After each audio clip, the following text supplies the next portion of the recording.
Selamat malam semua. Selamat malam. Wah, Miss Indri sudah menjawab. Berarti sudah tune in ya Miss Indri. Mana kameranya Miss Indri? Sudah. Belum kelihatan di saya. Kok kelihatan juga? Iya. Masa sih? Di saya. Aku udah buka kamera. Oke, mungkin on proses. Coba deh ulang ya. Ya, oke. Nah, oke. Nah, itu dia. Wah, Miss Indri looking good. Harus diulang berarti itu. Iya, dengan baju warna pinknya. Dan seperti biasa background dalam beritanya di belakang. Boleh. Iya. Oke, ibu-ibu, bapak-bapak, seperti biasa kita komitmen akan mulainya on time, terutama kalau sudah ada sekitar setengah dari peserta masuk ya. Nah, sebelum mulai, sepertinya kalau menurut informasi yang saya terima, harusnya hari ini sekitar 90% adalah peserta yang sudah pernah hadir. Jadi mungkin hanya sedikit yang belum pernah hadir, tapi ada baiknya saya memperkenalkan diri, memperkenalkan partner saya, plus memperkenalkan sedikit Rumah Aruna karena ada hubungannya dengan apa yang akan kita lakukan nanti di akhir sesi ya. Jadi selamat datang buat yang sudah berkali-kali ikut acara ini, terima kasih sudah setia. Lalu buat yang baru pertama kali hadir, selamat datang juga. Ini namanya Bincang Jumat. Intinya Bincang Jumat itu apa? Kita akan ngomongin hal-hal terkait perkembangan dan pertumbuhan anak, bisa tentang topiknya bisa yang arahnya ke psikologi atau kesehatan atau ke hal-hal lain yang pokoknya related sama perkembangan anak gitu ya. Lalu sejak masa pandemi kita sudah buat beberapa sesi dan hari ini adalah sesi terakhir. Nah, karena itu nanti di sesi terakhir ada surprise, jadi ada undian gitu ya untuk peserta, tapi tonton dulu. Ya, peserta yang akan kita berikan kesempatan untuk mengikuti undian ini adalah peserta yang minimal sudah 2 kali hadir selain yang sekarang. Jadi dengan sudah ini hadir yang ketiga kali.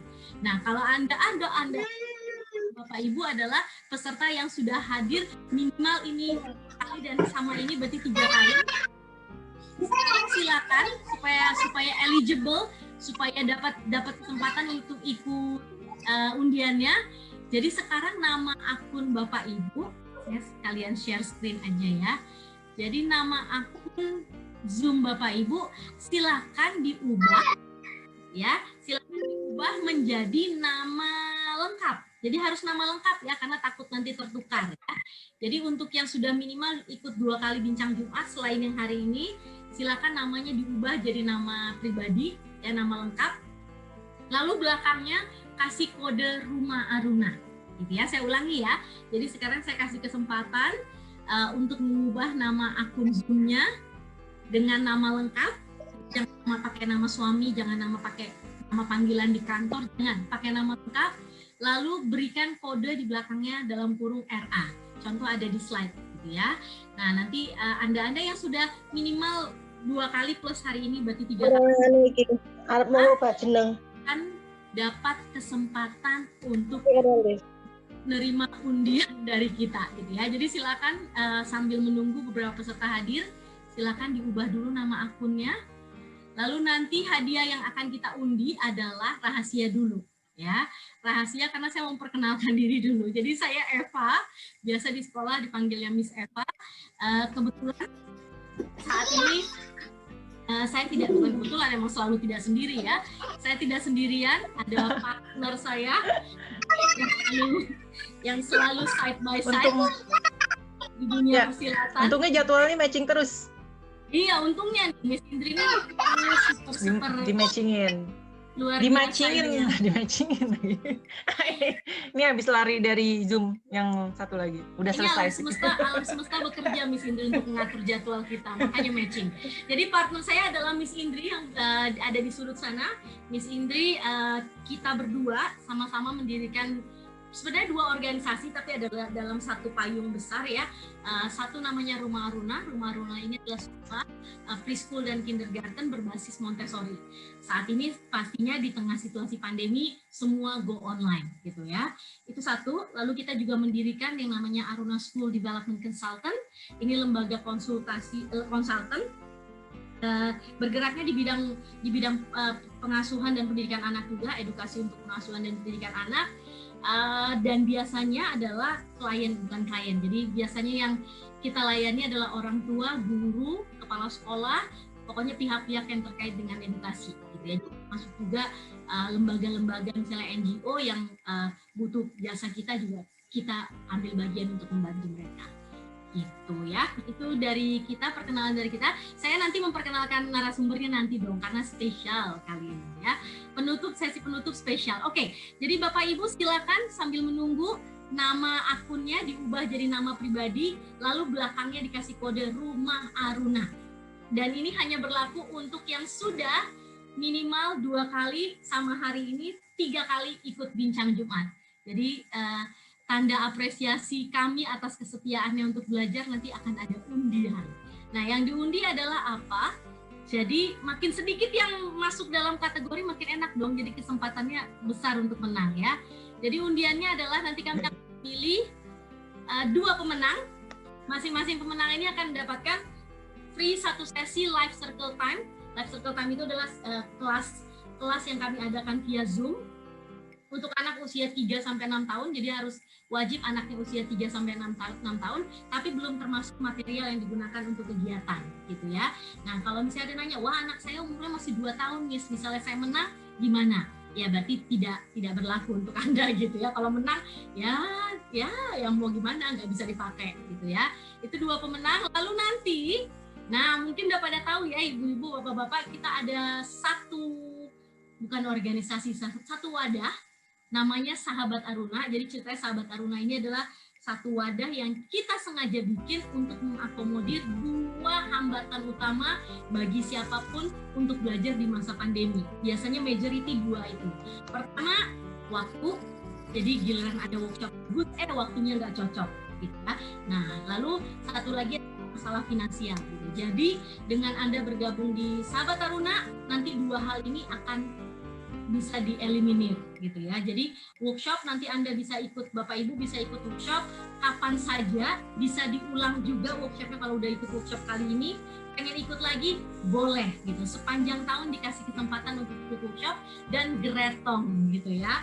Lalu kami akan berikan kesempatan untuk 2 pemenang kali ini ya, sebagai ucapan terima kasih untuk kesetiaan tadi gitu ya.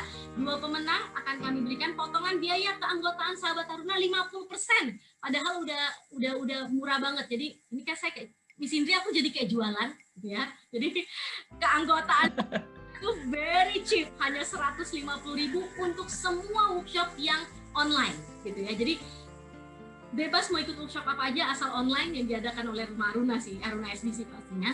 Nah, nanti kalau pemenangnya akan kami kasih privileges untuk dapat potongan 50.000, jadi hanya bayar 75.000. Jadi jangan bilang ada alasan lagi ya gitu ya. Oke, itu dia. Jadi saat ini sebelum mulai silakan nama akunnya, akun Zoom-nya diubah dulu jadi nama pribadi ya, nama lengkap, lalu belakangnya dikasih kode Rumah Aruna ya. Oke, kita mulai. Nah, hari ini kita akan bicara, saya yang ngawali dulu ya Miss Indri ya. Ya, silahkan. Menimpal-nimpali. Hari ini kita akan belajar tentang bagaimana meningkatkan, mengembangkan yang namanya keterampilan berpikir anak. Tapi yang mau kita target adalah keterampilan berpikir tingkat tinggi. Kesannya berarti, wow, berarti anakku nanti bakal sakti, bakal pinter, Miss Eva. Satu sisi iya, tapi definisi pintar kan bisa banyak versi ya. Nah, tapi bicara soal kemampuan berpikir tingkat tinggi, saya mau sharing dulu satu teori. Sebentar, saya share screen dulu coret-coretan saya. Mudah-mudahan kelihatan. Sebentar. Nah, ini dia, sebentar ya.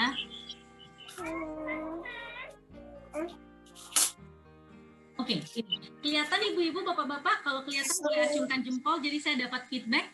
Kalau gambar catatan saya ini kelihatan. Kelihatannya, oke. Nah, jadi saya mau sharing bahwa ada satu teori, jadi ada satu ahli namanya Benjamin Bloom.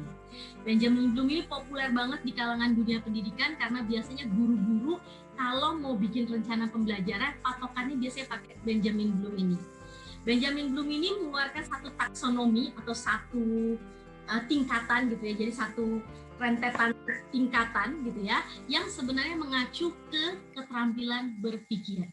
Sebenarnya dia tidak hanya bicara soal keterampilan berpikir sih, dia bicara juga soal keterampilan mengelola emosi, kognitif, afeksi, dan psikomotor. Tapi kali ini di sesi ini kita bahas yang kognitif aja ya. Nah, ceritanya kata Pak Benjamin Bloom, kemampuan berpikir itu terpecah dua.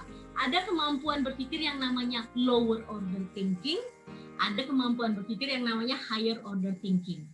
Nah, lower order thinking ini sebenarnya nggak salah, bukan artinya wah kalau kita berpikir lower order thinking aja berarti kita hina dina berdosa gitu ya, enggak gitu ya, enggak masalah, itu bisa kita lakukan sehari-hari gitu ya. Tetapi selayaknya kalau kita mau bicara soal kemampuan memecahkan masalah, kemampuan untuk bisa surviving di dunia ini, ya bicara soal life skills dan study skills, maka selayaknya yang kita latih adalah higher order thinking. Kenapa? Karena ketika anak atau kita pun sudah terbiasa higher order thinking, maka fleksibilitas berpikir kita lebih sakti, lalu tadi problem solving kita juga lebih sakti, gitu ya. Nah, kira-kira hal-hal apa saja yang ada di daftar Bloom taxonomy tadi? Nah, remember atau mengingat, understanding, apply itu tergolong dalam kategori yang namanya lower order thinking. Contoh. Zaman dulu kita belajar, di akhir semester sama gurunya dikasih soal. Yang kita lakukan apa? Kita mengingat kembali, merecall kembali apa yang kita pelajari. Nah, itu lower order thinking. Lalu makin canggih nih guru-guru zaman dulu ya gitu ya. Sekarang dibikin soal, kalau biasanya soal tuh hanya benar atau salah atau pilihan ganda, dibikin soal esai. Supaya apa? Supaya anak nggak hanya menjawab satu jawaban benar, tapi ceritanya biar mulai bisa berpikir lebih sakti lah. Nah, dibuatlah pertanyaan-pertanyaan yang sifatnya open question gitu ya. Jadi misalnya, mengapa ya intinya mengapa misalnya terjadi perang Padri. Nah, itu kan jawabannya panjang gitu. Nah, itu artinya kita masuk di understand. Nah, tetapi komponen dari remember-nya masih ke bawah ya. Lalu mungkin gurunya makin sakti mau mencoba menaikkan tingkatnya, dia bilang ini di depan anak-anak ini di lembar ini ada 3 balok. Kira-kira bagaimana caranya balok ini bisa dibuat jadi rumah? Coba gambarkan. Nah, artinya dia mengajak kita untuk mengapply prinsip-prinsip misalnya sebelumnya belajar tentang trigonometri misalnya. Ya. Nah, tapi kembali 3 area itu, 3 tingkatan berpikir itu masih tergolong lower order thinking. Nah, yang pengen kita push adalah yang higher order thinking, di mana keterampilan untuk menganalisa, mengevaluasi, dan berkreasi. Nah, yang menarik sebenarnya adalah untuk melihat yang paling atas, berkreasi. Kalau pakai perspektif di Montessori sebenarnya berkreasi ini hanya baru tercapai kalau anak melakukan yang namanya extension dan variation. Jadi dia bisa berkreasi, gurunya presentasi, gurunya kasih tahu sesuatu, itu dia bisa kerjakan, malah dia bisa go beyond apa yang dipresentasikan guru. Nah, itu create, berkreasi. Nah, di dalam berkreasi ini harus ada aspek evaluasi dan analisa. Bedanya apa sih Miss Eva, evaluasi sama analisa? Kayaknya mepet ya Miss ya. Nah, kalau evaluasi maka harus ada pengambilan keputusan di dalamnya. Jadi misalnya anak bilang, oke, sekarang kamu mau pilih pakai sepatu A atau sepatu B? Itu dianalisa. Ini ilustrasi gampang ya. Dianalisa. Kalau aku pakai sepatu A, nanti jalannya kan berbatu-batu, kakiku sakit. Tapi kalau aku pakai sepatu B, nggak cantik nanti kelihatannya. Nah, itu menganalisa. Nah, masuk ke evaluasi kalau dia berhasil mengambil keputusan. Ya sudah, keputusanku setelah aku analisa sepatu mana yang layak dipakai saat ini, aku mengambil keputusan pakai sepatu A. Nah, itu artinya dia udah sampai di tahap yang namanya evaluasi. Nah, kalau sampai di tahap kreasi, wah itu lebih sakti lagi. Mungkin dia bisa bikin, udahlah kalau gitu aku tetap pakai sepatu B, tapi alasnya aku kasih apa biar lebih soulnya lebih apa dan sebagainya. Nah, itu lebih canggih lagi ya. Nah, pertanyaan yang menariknya adalah kalau tadi kita sudah tahu bahwa selayaknya kita mengarahkan anak, bahkan kita sendiri membiasakan diri berpikir di arah yang higher order thinking. Pertanyaannya gimana caranya itu kan ya. Oke, saya share catatan saya berikutnya. Sebentar. Ini nanti bahan diskusi kita ya sebenarnya ya. Jadi saya hanya akan memberikan pengantar di depan. Selebihnya diskusi ya. Sebentar. Share screen. Nah, pertanyaannya tadi kalimat saya terakhir ya, gimana sih caranya membangun higher order thinking, terutama di konteks anak kecil-kecil yang cimit-cimit itu. Miss, boro-boro Miss, mereka ngomong pun belum bisa Miss, gimana Miss caranya gitu ya. Nah, saya mencatat ada 6 hal sebenarnya yang bisa kita lakukan, dan apa yang kita lakukan ini sebenarnya satu yang harusnya terjadi sehari-hari. Jadi nggak artinya kita harus siapin sesi khusus ke anak, lalu kerjakan nomor 1, siapkan sesi khusus setiap hari Selasa, kerjakan nomor 2, enggak. Jadi ini mengalir dan terjadi simultan ya. Tapi yang pasti sebelum kita melakukan ke-6 hal ini, yang harus kita ubah adalah mindset kita, bahwa bicara soal mengembangkan keterampilan berpikir, maka tak lain tak bukan kita bukan jadi guru, tapi jadilah fasilitator. Montessori itu bilang, ada satu quote-nya dia keren banget, dan ini jadi dasar banget untuk kita bisa mengubah mindset kita. Montessori bilang, follow the child. Jadi ceritanya bebasin deh anak itu, udah biarkan dia mau ngapain aja, ikutin aja maunya. Itu kata Montessori.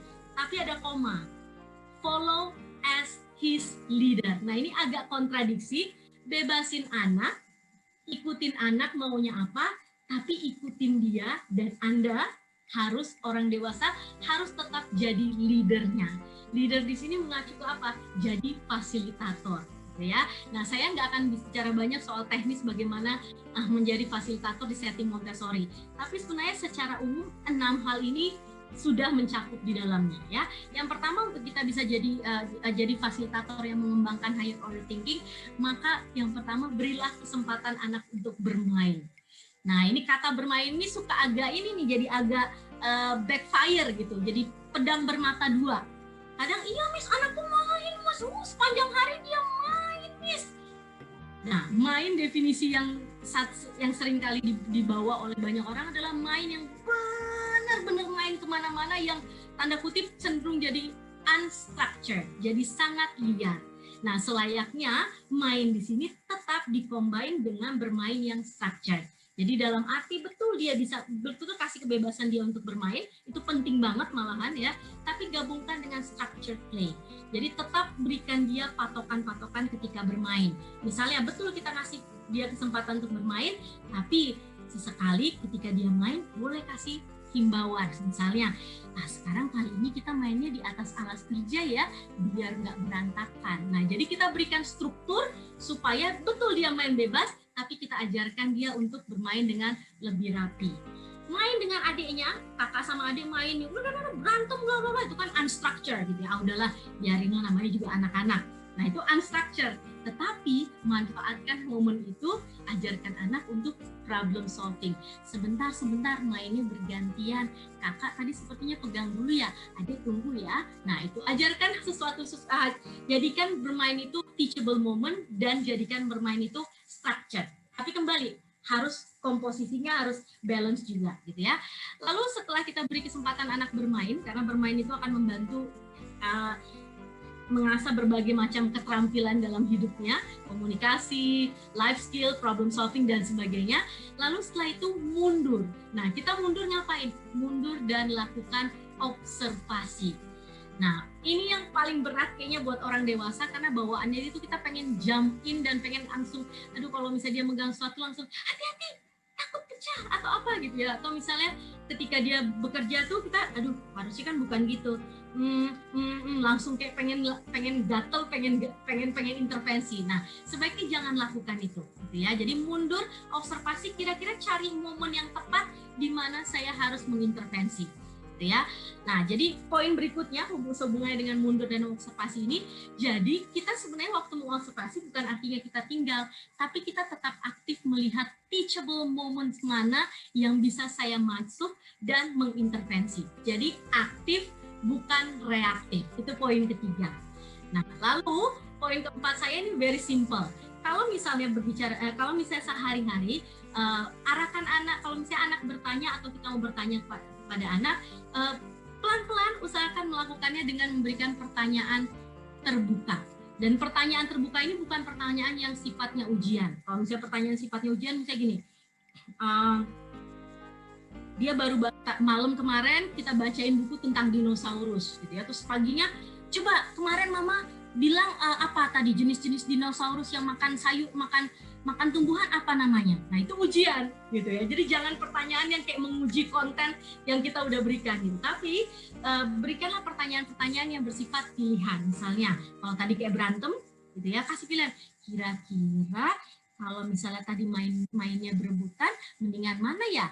Mendingan bergantian atau kita cari mainan sama-sama yang berbeda ya. Nah, jadi kasih pilihan yang sebenarnya sama gitu ya. Maksudnya sama-sama akhirnya problem solving, tapi arahkan anak untuk menjawab ya, memberikan pilihan. Nah, lalu yang kelima, lakukan yang namanya plan, do, reflect. Nah, kembali ini kesannya serem amat nih, kayaknya ini banget sih, susah banget. Sebenarnya plan, do, reflect itu bisa terjadi sehari-hari dan gampang banget gitu ya. Misalnya pagi, udah bangun, udah rapi, udah mandi dan sebagainya. Nah, hari ini mau main apa? Nah, waktu kita bilang hari ini mau main apa, sebenarnya kita sudah masuk ke siklus yang namanya plan, mengajak anak untuk berpikir kira-kira hari ini mau main apa. Aku mau main robot yang kemarin dibeliin ayah yang baru. Oh, boleh. Nanti robotnya mau dimainin seperti apa? Mau aku gini. Kembali itu plan. Ya udah, sekarang boleh main yuk. Nah, udah mainlah dia. Main kan? Cik main dia dengan robotnya, itu sudah do gitu ya. Nah, jangan lupa di akhir ketika bermain lakukan refleksi. Refleksinya nggak artinya harus meditasi gitu-gitu biar mindful ya, enggak. Setelah selesai bermain, udah selesai ya robotnya. Tadi robotnya ngapain aja? Oh, robotnya tadi ini melawan penjahat. Terus gimana penjahatnya dan sebagainya, ajak berefleksi. Terus nanti besok kalau misalnya main lagi, ketemu penjahat kira-kira harus apa ya? Nah, seperti itu. Terus sekarang biar robotnya tetap terlihat rapi, kita harus apa ya? Nah gitu ya, jadi lakukan closing gitu ya, yang mengajak anak untuk melakukan refleksi atas apa yang sudah terjadi, dan kira-kira besok kalau main lagi, gimana nih biar lebih baik gitu ya. Jadi what can I do better kalau saya dikasih kesempatan main lagi besok gitu. Nah jadi sebenarnya itu bisa mengalir sehari-hari aja. Nah yang terakhir, ini rumah Aruna banget, lakukan sering-sering melakukan yang namanya reinforcement atau penguatan positif. Kenapa harus melakukan rajin-rajin melakukan penguatan positif? Supaya internal motivasi anak untuk berperilaku positif juga makin naik. Supaya ownership of learning juga makin naik. Caranya gimana? Wah, saya sering banget bicara soal ini di banyak kesempatan ya. Caranya gampang banget. Ketika anak berperilaku positif, ketimbang kita kasih jempol, kita bilang gitu dong anak mama, nanti ya mama beliin es krim. Nah, ketimbang kita berikan hadiah yang pada akhirnya akan membuat dia tergantung sama eksternal motivasi, sama es krim, sama jempolnya kita, ganti itu tadi jempol sama es krim itu, ganti dengan kalimat yang membuat dia bisa berefleksi terhadap apa yang dia lakukan. Terima kasih ya Eva, tadi mainnya sudah lebih tenang. Terima kasih ya Eva, tadi mainannya udah dikembalikan ke rak. Terima kasih ya Eva, tadi sudah mau berbagi dengan kakak. Terima kasih ya Eva, lalu sebutkan secara spesifik apa perilaku yang kita anggap top itu, yang kita anggap jago itu. Nah supaya apa? Supaya dia tahu, reflect lagi ke dia. Oh, aku diucapin terima kasih karena tadi aku berbagi sama adik. Oh, aku diucapkan terima kasih karena tadi aku mainnya rapi. Nah, besok perilaku itu akan diulang. Walhasil akan terjadi internalisasi terhadap perilaku positif itu. Nah, sebenarnya tanda kutip sesederhana itu, gitu ya. Tapi yang melakukannya nggak mungkin nggak sesederhana itu. Nah, hari ini makanya kita akan banyak bicara soal apa yang harus yang kira-kira yang bisa kita lakukan untuk membangun ke 6 hal ini supaya terjadi dan anak-anak yaitu bisa mengalir dan anak-anak terbentuk yang namanya higher order thinking. Ini hanya dasar dari saya, kerangka berpikir untuk malam ini. Sebelum kita dengarkan sharing dari dua narasumber kita yang mereka adalah, saya bilangnya kemarin orang tua murid, sebenarnya mereka sudah tidak jadi orang tua murid kita lagi sebenarnya, fix gitu ya, tapi tetap masih jadi close friend lah gitu ya, sahabat kita gitu ya. Dua mama sakti ini, mama hebat ini nanti akan sharing tentang bagaimana sehari-hari mereka tanda kutip melakukan keenam tadi, tapi dalam konteks yang mengalir sehari-hari. Jadi nggak artinya secara khusus gini enggak ya. Tapi sebelum saya memperkenalkan lebih lanjut kedua narasumber, mungkin Miss Indri ada tambahan dulu. Ya, mungkin tambahannya di items yang waktu memberikan pertanyaan-pertanyaan terbuka kan mungkin anak akan ada yang bingung ya, kayak arahnya kemana nih, mau jawab seperti apa. Nah, kita kasih kesempatan dia dulu untuk mencoba mengekspresikan ya. Kalau memang dia kesulitan, kita akan scaffolding dengan memberikan pilihan seperti itu. Jadi jangan lupa untuk kasih kesempatan dulu, baru ketika kita observasi, oh butuh bantuan nih, encouragement ataupun petunjuk, baru kita kasih pilihan seperti itu. Itu aja sih Miss Eva yang mau ditambahin. Sip. Dan pastinya semua itu kalimat-kalimat itu pilihan-pilihan itu disusun disusun dalam kalimat yang sederhana yang bisa diserap berdasarkan tingkat kognitif mereka ya, Indri ya. Iya. Yeah. Oke, nah sekarang kita akan dengarkan sharing dari dua mama yang saya salut to thumbs up ini ya, karena bicara soal anak-anaknya beliau, anak-anaknya dua mama ini adalah anak-anak yang kita lihat sangat progressing waktu di rumah Aruna gitu ya. Dan kita tahu bahwa sebenarnya bukan karena kita, tapi karena emang stimulasi dari rumahnya bagus banget gitu ya.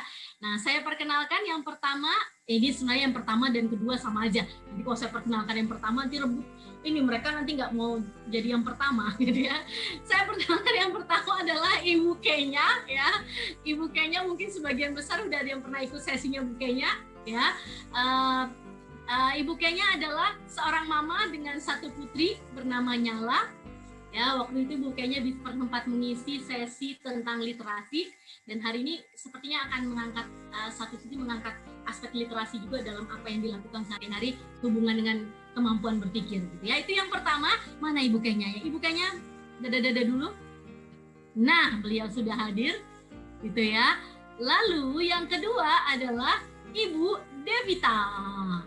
Mana Bu Devita? Iya. Waduh. Peace, Bu ya. Peace. Ibu Devita adalah mama dari dua putra ya. Luar biasa deh pokoknya dua-duanya ini ya gitu ya. Tapi yang bersekolah di kita yang sulung ya, yang Dava ya. Bu Devita juga pernah mengisi sesi tentang menu belajar, tentang bagaimana menyusun kurikulum untuk di rumah. Jadi ini bukan orang baru, orang lama di dunia persilatan, dan kita akan dengarkan apa sharing dari mereka tentang kerangka yang tadi saya sudah sampaikan. Siapakah yang mau mulai dulu? Ini capcicus nih pasti nih dua-dua aneh. Siapa yang mau mulai dulu? Jreng. Sesuai abjad, Miss. Kayaknya. Ini masa saya perlu nyanyi dulu, siapa yang mau mulai angkat tangan? Atau bilang saya? Siapa yang duluan? Ayo silakan sharing. Sesuai abjad. Siapa yang mau duluan angkat tangan? Dava angkat tangan, Dava angkat tangan. Siapa yang mau duluan bilang saya? Yeay, Dava angkat tangan. Dava angkat tangan loh. Ayo Bu Devita. Dava sudah angkat tangan. Ya, halo semuanya. Dava mewakili Ibu ya. Oke, Dava kasih Ibu kesempatan untuk bicara dulu ya. Kita dengarkan Ibu ya. Assalamualaikum semuanya. Perkenalkan, saya Devita, ibu dengan dua anak. Tadi yang ini adalah anak saya yang pertama dan satu lagi sedang diamankan oleh ayahnya. Jadi ini harus menjelaskan apa ya, Miss?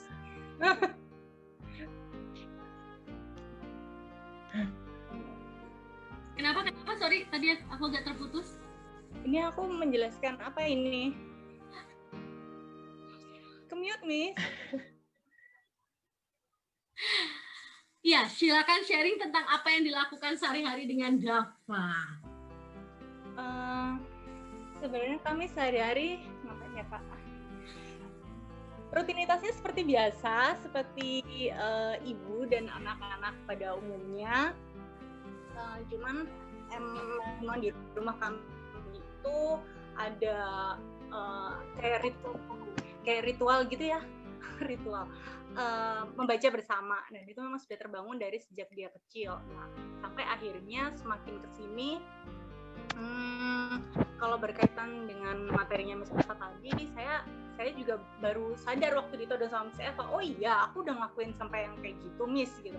Kayak gak salah nih Miss ngajak sharingnya sama saya. Saya sampai balik gitu, gak cari yang lain aja gitu.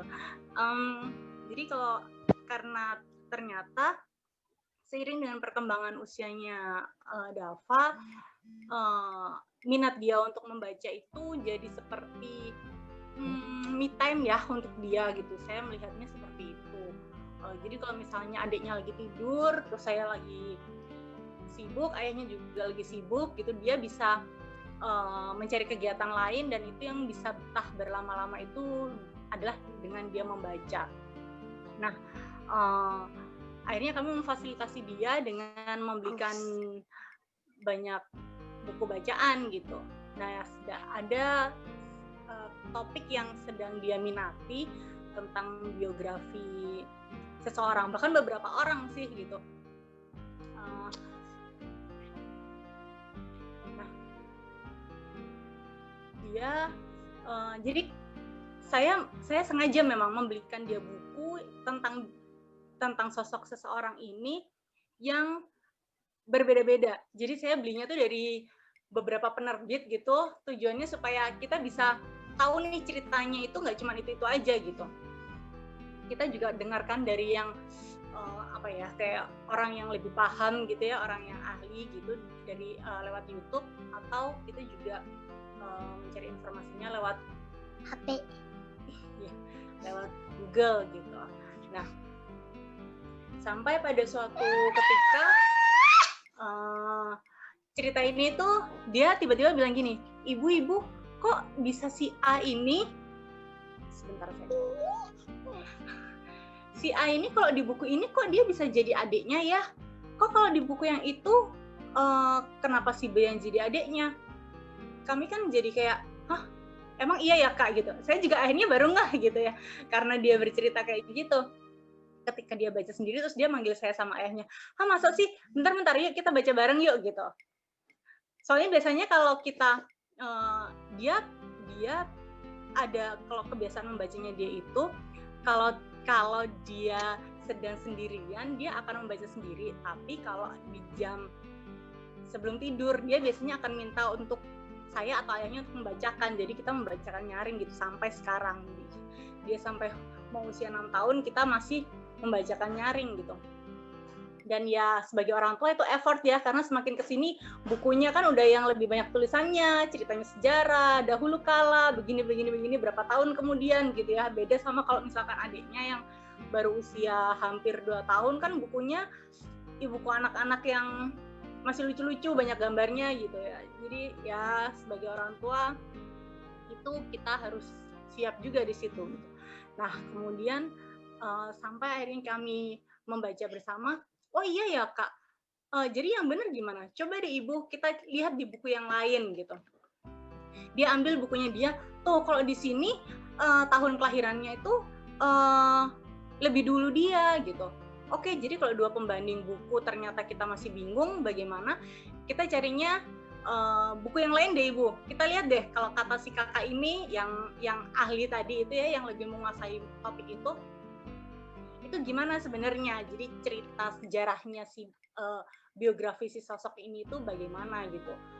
Sampai akhirnya dia buat kesimpulan, oh ternyata kalau yang di buku satu ini ternyata dia salah menulisnya, harusnya nggak kayak gitu. Terus ayahnya bilang, oh iya ya ternyata salah. Nah bisa kok Kak kalau kayak gitu kita ini lapor gitu. emang lapornya kemana? Ke penerbitnya. Terus akhirnya dia karena kebiasaan ya dari rumah Aruna tuh kalau baca buku kan semuanya harus dibaca, semua tulisan-tulisan itu dari yang penerbit lah, yang penulisnya gitu ya. Dan tujuannya memang bagus. Akhirnya dia bisa menyadari bahwa sebuah buku itu nggak muncul secara cuma-cuma gitu. Nih Mbak kayaknya pasti tahu nih, anaknya juga pasti akan melihat gimana ibunya bekerja karena dia kan seorang penulis ya. Jadi usahanya sangat banyak dan melibatkan banyak orang gitu. Terus akhirnya, oh jadi lapornya ke penerbit ini, iya. Terus oh bisa telepon ini, nggak usah telepon ya kak. Gimana kalau kita email aja? Ya udah kita email aja. Jadi iya biar tahu. Jadi kalau misalkan kan ini kita baca ya ada cetakan pertama, cetakan kedua kan gitu ya biasanya buku ya. Nah jadi kata dia iya biar nanti kalau ini setelah cetakan yang terakhir itu mana bukan tiga ya. Cetakan ketiga ini nanti kalau dia mau cetak lagi. Jadi kalau dia mau cetak lagi, dia bisa membenahi isi di dalam bukunya. Itu yang sempat kejadian sih. Itu yang saya merasakan efek membaca anak itu juga melatih dia untuk bisa berpikir ya, sampai akhirnya dia menghubungkan, mengkorelasikan cerita dari buku yang satu sama buku yang lain, bahkan biografi sosok si A loh, ini kan si A ini sahabatnya si B loh, si B ini kan pamannya si C yang sampai seperti itu gitu. Semakin kita memberikan dia stimulasi bacaan cerita itu luar biasa sih efeknya menurut saya, dan belajarnya bukan cuman tentang cerita aja ya kalau kita ngomong cerita sejarah. Nah, aku pause sampai di situ Bu Devita karena ini bagus biar kita lempar ke para pemirsa, gitu ya pemirsa. Jadi contoh yang tadi disampaikan Bu Devita, sebenarnya Bu Devita tidak berniat untuk saya mau lakukan yang higher order thinking-nya Miss Eva tadi gitu yang ini. Enggak sih sebenarnya. Jadi kalau kita lihat yang dilakukan Dava bersama ibunya, bersama ayahnya tadi adalah higher order thinking. Persis seperti yang tadi saya sampaikan, bahwa ya udah kita analisa beberapa sumber gitu kan, kita analisa beberapa sumber, lalu sekarang mana nih yang benar, kita evaluasi, oh yang ini yang benar. Nah lalu setelah ini action berikutnya apa, ya udah kita kasih feedback yuk ke penerbit yang bermasalah itu, kita kirim email. Jadi tanpa disadari ternyata sebenarnya hal sehari-hari yang dilakukan Bu Devita dan Dava dan ayahnya sudah melakukan yang namanya higher order thinking, gitu ya. That's a good point. Lanjut Bu Devita. Nah, sama kalau ini Miss, yang saya ngerasanya gini, karena kan ini kebebasan mengajar kan sudah ada di tangan para orang tua ya, gitu. Jadi saya bebas mengenalkan anak saya apa saja gitu. Nah biasanya kalau saya sudah baca buku cerita begitu, itu kan ada tertulis ya peristiwa ini terjadi di negara ini, di wilayah ini. Nah biasanya tuh Dava udah langsung ke peta nunjuk, oh negara ini tuh di mana sih, bagian mananya Indonesia sih, terus melewati dekat laut mana sih. Jadi saya merasa kalau misalnya simpelnya aja ya, kalau misalkan kayak dulu kita zaman sekolah kan pelajaran agama ya udah agama aja, sejarah nabi ya sejarah nabi gitu. Dikasih tahu negara ya udah negara aja gitu. Entah yang di sebelah mana juga nggak ngerti, yang penting kita hafal. Nah, tapi dengan kondisi sekarang sih saya merasa kalau misalkan saya punya keluasan untuk ngajarin anak-anak itu, kalau misalnya belajar tentang sejarah nabi ya nggak cuma sejarah nabi aja, tapi lokasinya di mana, negaranya di mana, kamu bisa tahu negaranya itu di mananya Indonesia, terus dia bisa tanya itu selisihnya berapa jam dari Indonesia gitu, terus atau berapa lama kalau kita ke sana, seperti itu sih. Jadi elaborasi materinya bisa jadi lebih banyak. Oke, sip. Contoh yang nyata ya tadi yang disampaikan Bu Devita ya tentang bagaimana diawali dengan men-trigger dari buku dulu gitu ya. Oke, sip. Kita lanjut dulu nanti sambil tektok-tektokan terus ya. Bu Kenya silakan mau dilanjut. Kalau di rumah gimana? Halo Miss Eva, Miss Indri dan ibu-ibu semua, salam kenal. Iya, jadi kalau di rumah sebenarnya aku merasa merasa aku tidak melakukan apa-apa gitu, dan aku sama seperti Devita baru sadar kalau aku sudah melakukan apa yang disuruh dan dikatakan oleh Benjamin Bloom itu setelah ditodong oleh Miss Eva sebenarnya. Jadi kan aku cerita dari awal dulu kali ya. Dulu kan aku anak yang nggak suka belajar, aku kira aku nggak suka belajar gitu. Nilaiku pas SMP, SMA, kuliah pun jeblok gitu, karena belajar tuh jadi sesuatu yang tidak menyenangkan. Tapi turn out ketika aku sudah bertumbuh besar, aku sangat menyukai kegiatan belajar gitu, karena aku punya kebebasan sendiri untuk menentukan apa yang ingin aku pelajari gitu kan. Nah, jadi buat aku ketika menarik kesukaanku belajar ke setting aku menjadi orang tua adalah, buatku segala sesuatu adalah sumber pelajaran gitu, dan aku merasa aku sebagai orang tua itu harus jeli untuk meng-capture hal-hal di sekitarku yang aku rasa bisa diobrolin ke anak gitu. Jadi intinya motonya adalah mencoba sesadar mungkin untuk finding teachable moment in every situation gitu. Jadi belajar tuh bukan sesuatu yang serius, bukan sesuatu yang harus duduk diam atau apa, tapi it can happen anytime and anywhere gitu. Dan yang biasa aku lakukan di rumah sih, aku selalu menyambungkan anak dengan berbagai resources, terutama buku-buku gitu. Jadi kita udah kasih resources-nya dan biarkan dia memilih. Nah, soal memilih ini sebenarnya juga jadi latihan bagi orang tua gitu kan. Karena memilih, bagi orang tua, aku menyadari melihat anak yang masih kecil itu memilih sesuatu itu kadang-kadang nggak gampang gitu kan. Kita pasti ada rasa ingin ikut campur, ada rasa ingin intervensi, tapi itu sebenarnya bisa dilatih dari anak masih kecil banget. Kalau di kasusnya Nyala, dia udah dilatih untuk memilih, dan bagi aku percaya, mencoba belajar untuk percaya sama pilihannya dia itu adalah semenjak dia baby led weaning. Jadi sebenarnya sama-sama. Jadi kalau menurut aku baby led weaning itu indah banget karena juga mewakili apa namanya, kegiatan sehari-hari gitu. Jadi kita sebagai orang tua cuma ngasih resources. Kalau di baby led weaning tuh ibaratnya ngasih pilihan makanan ya. Kita nggak mungkin dong ngasih makanan yang jelek buat anak kita kan.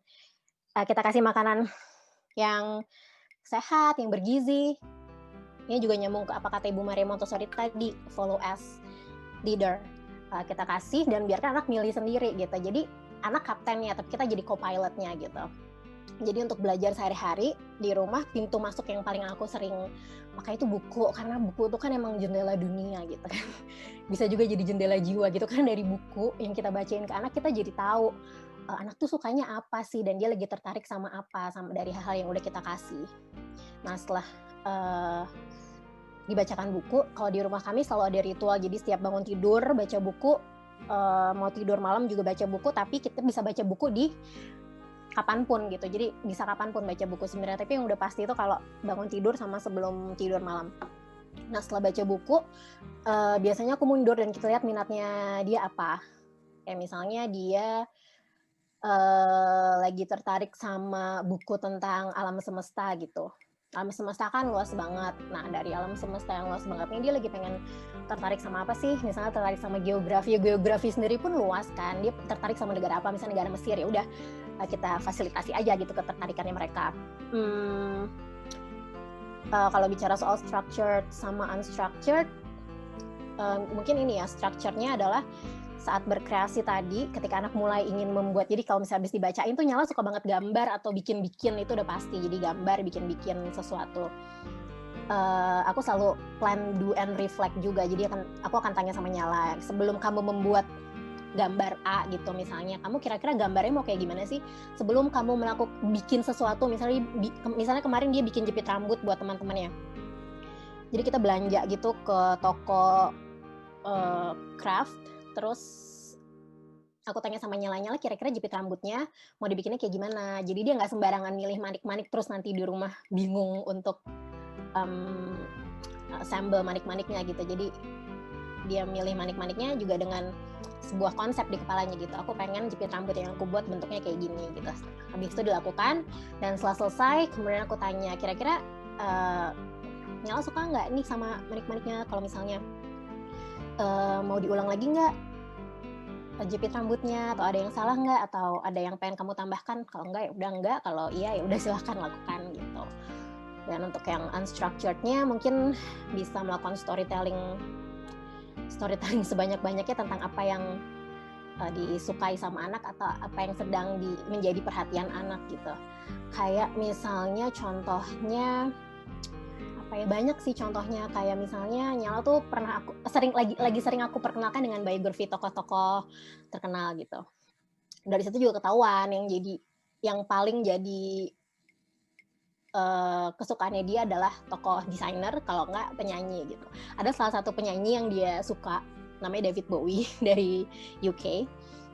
Jadi di bukunya David Bowie ini diceritakan kalau David Bowie ini pernah bikin lagu judulnya Space Oddity. Itu tentang seorang astronot kesepian yang berangkat keluar angkasa, dan lagu ini diputar saat ada orang pertama yang mendarat ke bulan. Udah kayak gitu aja. Aku bisa aja cuma cerita kayak gitu aja, tapi karena aku melihat itu adalah sebuah kesempatan yang teachable, sebenarnya aku jadi mulai kasih tahu ke dia lagi, aku tambahkan informasi-informasi tentang misalnya orang yang ke bulan tuh namanya siapa, pesawatnya namanya apa, lalu mungkin kita bisa belajar tentang luar angkasa, lalu kita mendengarkan lagu Space Oddity bersama-sama, lalu kita melihat ini kira-kira lagunya tuh tentang apa sih, karena di lagu Space Oddity itu ada kata-kata planet, ada kata-kata hewan gitu, dan yang lain-lainnya. Masih banyak materi-materi yang bisa digali dari situ gitu sih, Miss. Nah, ini sama ceritanya, jadi sama seperti Bu Devita, jadi Bu Kenya juga melakukannya tanpa kayak hari ini aku mau lakukan yang nomor 1, nomor 2, nomor 3 dan sebagainya. Semua mengalir ya. Aku boleh tanya sedikit, tadi menarik waktu Bu Kenya cerita bahwa misalnya memberikan pilihan sama anak itu bikin deg-degan juga gitu. Ya. Kenapa deg-degannya? Lebih karena takutnya dia memilih yang tidak kita harapkan gitu. Terus ya dia pilih itu ya, padahal aku berharapnya dia pilihnya buku A karena saya sudah persiapan tentang buku A. Lebih ke apanya sebenarnya? Karena kan mungkin orang tua nggak bisa lepas dari anak kan, kita kan sangat attach banget, dan menurut aku kesempatan membiarkan anak memilih itu juga proses belajar buat orang tua. Deg-degannya ya lebih karena ya berusaha untuk melepaskan anak bergantung sama will-nya dia itu loh, Miss. Maksudnya ketika dia sudah besar nanti kan dia pasti pilihannya akan lebih luas kan, kalau misalnya kita nggak latihan dari awal, nggak tahu deh nanti gimana gitu kalau aku gitu. Jadi waktu Nyala baby late weaning itu kan dikasih banyak makanan kan. Jadi misalnya hari pertama gitu dia makannya sayur, brokoli, dada ayam, sama apa gitu misalnya tempe. Pasti kan harapan aku adalah dia makan sayur kan, sayurnya dimakan. Tapi kemudian dia hanya mau makan tempenya aja gitu. Jadi aku harus berlapang dada. Oh oke, anakku hari ini nggak mau makan sayur, nggak apa-apa dia pilih tempenya gitu. Mungkin besok dia akan makan sayur. Yang kayak gitu-gitu sih. Salah satu contoh yaitu, padahal kalau misalnya itu terjadi kita pasti langsung reaktif biasanya kan. Ya, ayolah, jualan lah kita. Nah kata tadi di salah satu catatan saya itu, kita tetap aktif berpikir, oh besok biar dia bisa milih yang ini, apa yang aku lakukan ya, tapi tanpa reaktif gitu ya. Itu makanya hal menarik yang dilakukan oleh Bu Devita dan Bu Kenya ini adalah semua itu terjadi mengalir. Nanti kita akan tanya lebih lanjut ke Bu Devita dan Bu Kenya. Nanti saya juga akan beri kesempatan untuk Miss Indri menanggapin. Tapi sebelumnya iklan dulu seperti biasa. Bukan iklan sih. Jangan lupa yang baru pertama kali hadir, yang belum mengubah namanya menjadi nama pribadi, ya, merubah namanya menjadi nama pribadi. Lalu kalau kebetulan Bapak Ibu sudah, ini berarti pertemuan ketiga, jadi minimal sudah 2 kali hadir di Bincang Jumat, dan ini pertemuan ketiga, nanti Bapak Ibu akan layak dapat kesempatan untuk bisa menang undian kami gitu ya. Jadi sekarang silakan namanya diganti jadi nama pribadi, lalu belakangnya dikasih kode dalam kurung RA, Eva Sida Butar dalam kurung RA gitu ya. Oke, silakan mungkin sebelum kita tanya jawab ke tanya-tanya, memberi kesempatan peserta untuk bertanya, Miss Indri mau menanggapi atau memberikan pointers lain. Setelah ini silakan peserta yang mau mulai chat bertanya. Semakin banyak pertanyaan, semakin kaya ilmu kita. Jadi silakan tanya, mulai langsung, mumpung ada narasumbernya yang juga adalah orang tua, atau boleh lewat chat. Silakan Miss Indri nanggapin dulu. Wah. Oke ya. Jadi dari jadi kayak kesimpulannya dari Bu Devita ya, bahwa sekarang ini banyak momen-momen belajar yang bisa integrated ya, bisa kontekstual juga, dan orang tua juga punya banyak kesempatan untuk mewujudkan hal tersebut ya, seperti itu ya. Nah, dan menu-menunya pun walaupun anak misalnya mau pilih kan kita bisa misalnya dalam konteks kita mau misalnya membuat prioritas apa kan masih kita bisa modified kan environment-nya ya. Mau misalnya anaknya kemarin makan tempe terus, misalnya besoknya mau lebih banyak kesempatan sayur kan, kita bisa tetap bikin menunya, tapi anak tetap akan membuat pilihan-pilihan yang memang sesuai dengan kebutuhannya dan minatnya saat itu.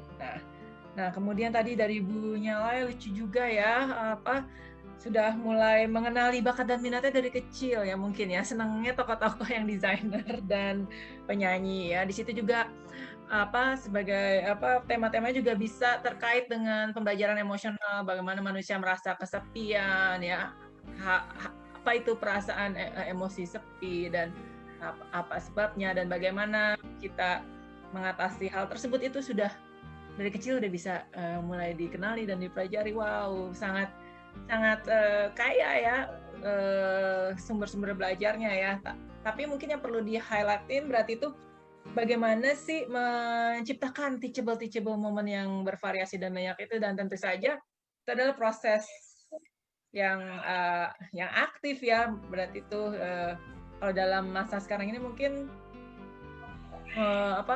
penggunaan walaupun kita tergantung sama gadget sekarang ya, tapi mungkin ya ada momen-momen tertentu yang memang dalam pembelajaran itu emang lebih bersifat kontekstual dan nggak cuma terbatasi oleh screen seperti itu. Jadi emang benar perlu bergerak aktif juga sih seperti itu, Miss Eva kayaknya. Oke, good point. Oke, sekarang silakan kita akan beri kesempatan untuk bertanya, boleh lewat chat ya, kolom chat silakan. Enaknya kalau narasumbernya adalah orang tua, ini pelaku langsung gitu ya. Kalau kita misalnya pemateri, misalnya saya dan Miss Indri, kita bicara soal lebih di tataran mungkin kesannya teoritis gitu ya, tapi ada Bu Kenya, ada Bu Devita yang adalah pelaku langsung, mereka benar-benar mendidik anaknya langsung, jadi lebih enak langsung tanya experience lapangannya gimana gitu ya. Jadi silakan yang mau chat atau mau tanya langsung. Tadi sudah ada yang mau tanya langsung, Miss Indri. Ibu Rahma, mamanya Maisam. Silahkan. Selamat malam, Mir dan Mbak Kenya. Mana dirimu. Oh, oke, ya. Silakan. Seneng banget dengernya. Terus aku jadi penasaran dari semua kegiatan itu tuh, aku malah penasaran sama ibunya, sama ibu Mbak Devita dan Mbak Kenya. Kayak menarik. Bener kan, maksudnya kayak kalau untuk anaknya, oh ya itu ada runutannya gitu ya. Cuman kayaknya nggak akan bisa terjadi itu kalau ibunya tidak berdaya gitu loh. Maksudnya kalau ibunya tuh pikirannya ini gue harus ngapain sih gitu tuh, nggak kepikiran gitu. Nah, yang mau aku tanyain sama Mbak Devita sama Mbak Kenya, gimana sih memberdayakan diri, mengisi-ngisi, saya tuh harus gimana sih jadi ibu, aku tuh belajar dari mana, terus resort jadi untuk bertumbuh sama anak gitu. Itu sih. Makasih, Miss. Bu Sisi bertanya, kok bisa sakti banget sih nih mamanya, dimakan apa? Makan makanan batin, makanan lahiriah dan batiniahnya apa?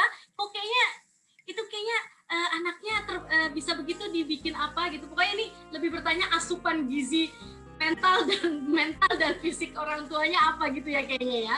Oke. Mau langsung dijawab? Punya ekstra waktu. Seharinya 28 jam gitu.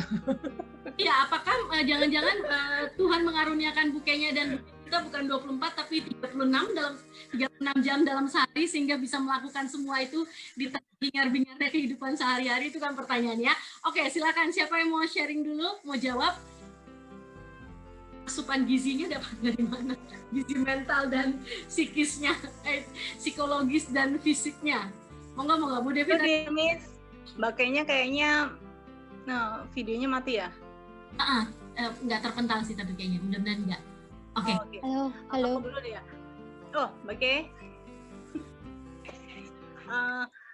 Pertanyaannya loh. Mbak Rahma. Jadi ini yang membuat akhirnya saya sadar itu adalah sebenarnya dua sosok ya buat saya, ibu saya dan anak saya ini gitu. Jadi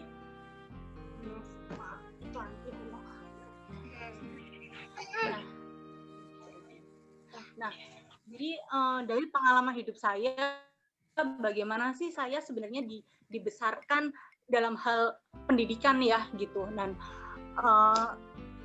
yang membuat saya akhirnya seperti ini kan juga karena dari didikan orang tua saya dulu ya. Jadinya saya banyak belajar. Seharusnya saya itu nongol semua. Jadi seharusnya bentar nih. Boleh. Dava maksudnya mau memperkenalkan adiknya ya, boleh mau? Kok, yuk Dava kenalin dulu siapa itu yang tadi yang barusan kelihatan. Kiri, saya Dava. Dayan. Ini adik Dayan. Kalau yang ngomong siapa namanya? Dayan. Dayan umurnya berapa Dava? 1. Kalau Dava umurnya 5. 5. Nama lengkap Dava apa? Akan balik. Kalau Dayan? Arkan Bamin.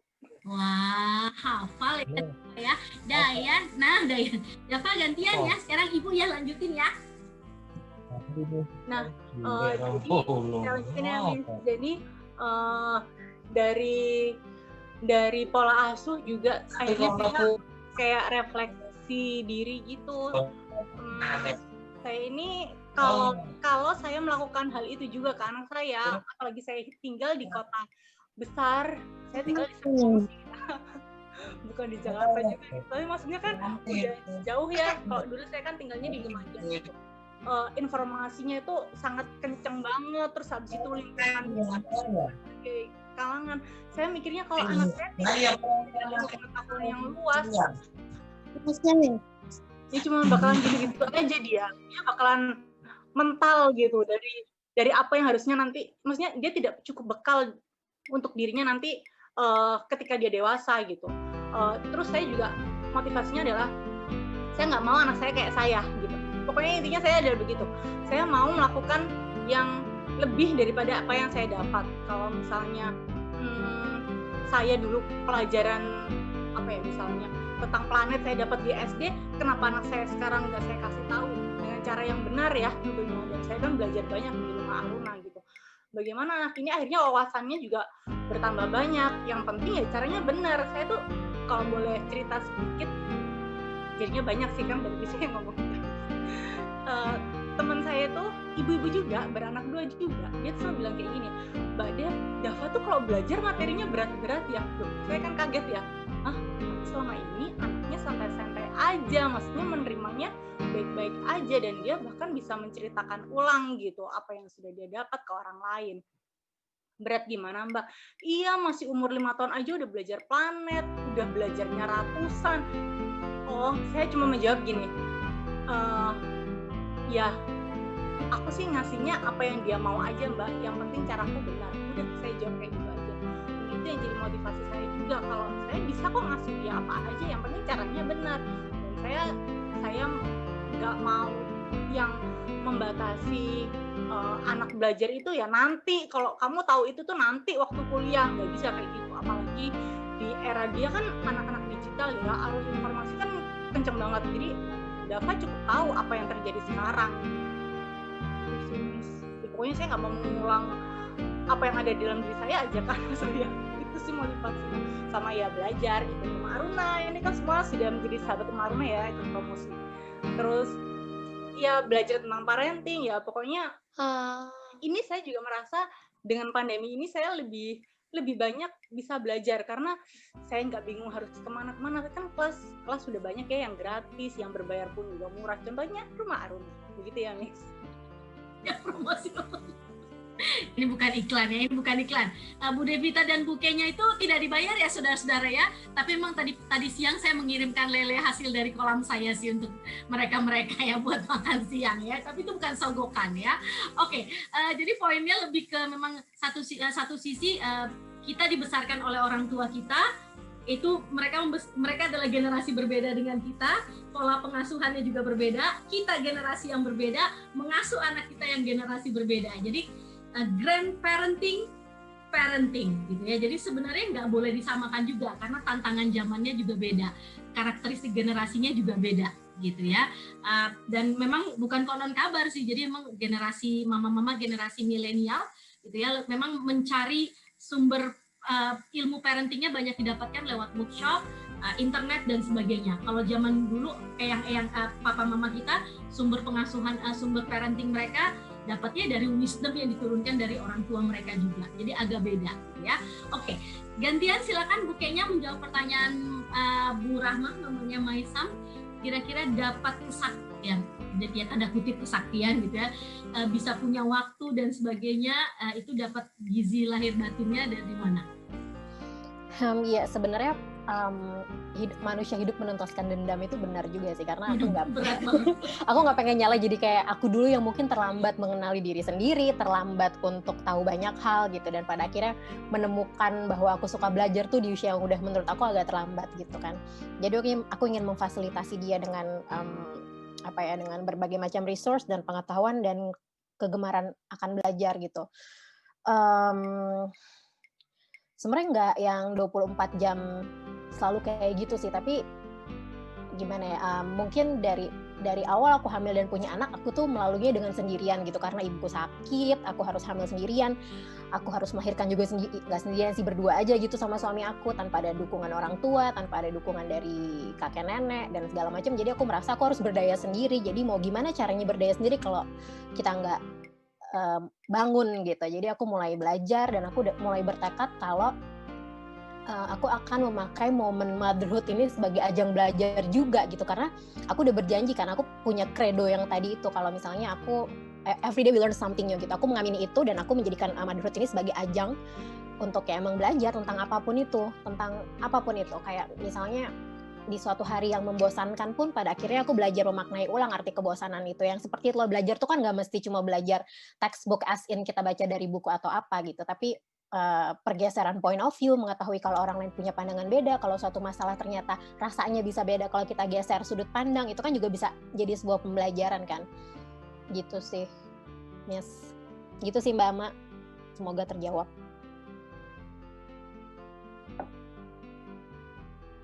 Jadi dengan kata lain dari dua sharingnya untuk menghasilkan anak pembelajar ya emang papa mamanya, orang tuanya juga harus jadi pembelajar juga sih, emang nggak ada cara lain sih gitu ya, karena itu kayak mengalir nanti ya. Oke, silakan pertanyaan berikutnya, Miss Indri boleh menanggapi juga, silakan pertanyaan berikutnya boleh lewat chat, boleh lewat tanya langsung, mendingan tanya langsung, jadi pertanyaan bisa kayak mamanya Maisam tuh. Ya, mamanya Maisam ada tambahan? Boleh, silakan. Nih Mbak, pertamanya kayak rasa anakku tuh nggak boleh kayak aku lagi gitulah, kayak gitu aku juga merasakan. Nah, tapi ada satu, iya, Dede Cem di situ dulu, bentar. Nah, ada kalanya di mana rasa itu tuh jadi kayak ngoyo ke anak, kayak jadi obses yang kayak Enggak, kamu nggak boleh kayak gitu, kamu kayak gitu. Nah, kayak gimana ya perasaan ngoyo. Nah, perasaan ngoyo ke anak itu tuh pasti udah teratasi kan oleh Mbak Devita dan Mbak Kenya. Nah, itu tuh gimana sih caranya mengelola rasa, oh ini gue kayaknya udah terlalu dominan sama anak, ini saatnya aku mundur. Nah, itu tuh langkah-langkah apa sih yang dilakukan gitu untuk menyadari lagi, oh ya ini udah cukup gitu loh. Kayak observasi lah mundurnya itu loh, kayak gitu. Jadi bagaimana kira-kira mengurangi ekspektasi, memberikan ekspektasi ke anak gitu ya salah satunya ya. Dan pasti orang tua kan pengen punya ekspektasi anaknya bisa ini, lebih baik dari saya dulu, dan mengurangi standar gitu kali ya maksudnya ya.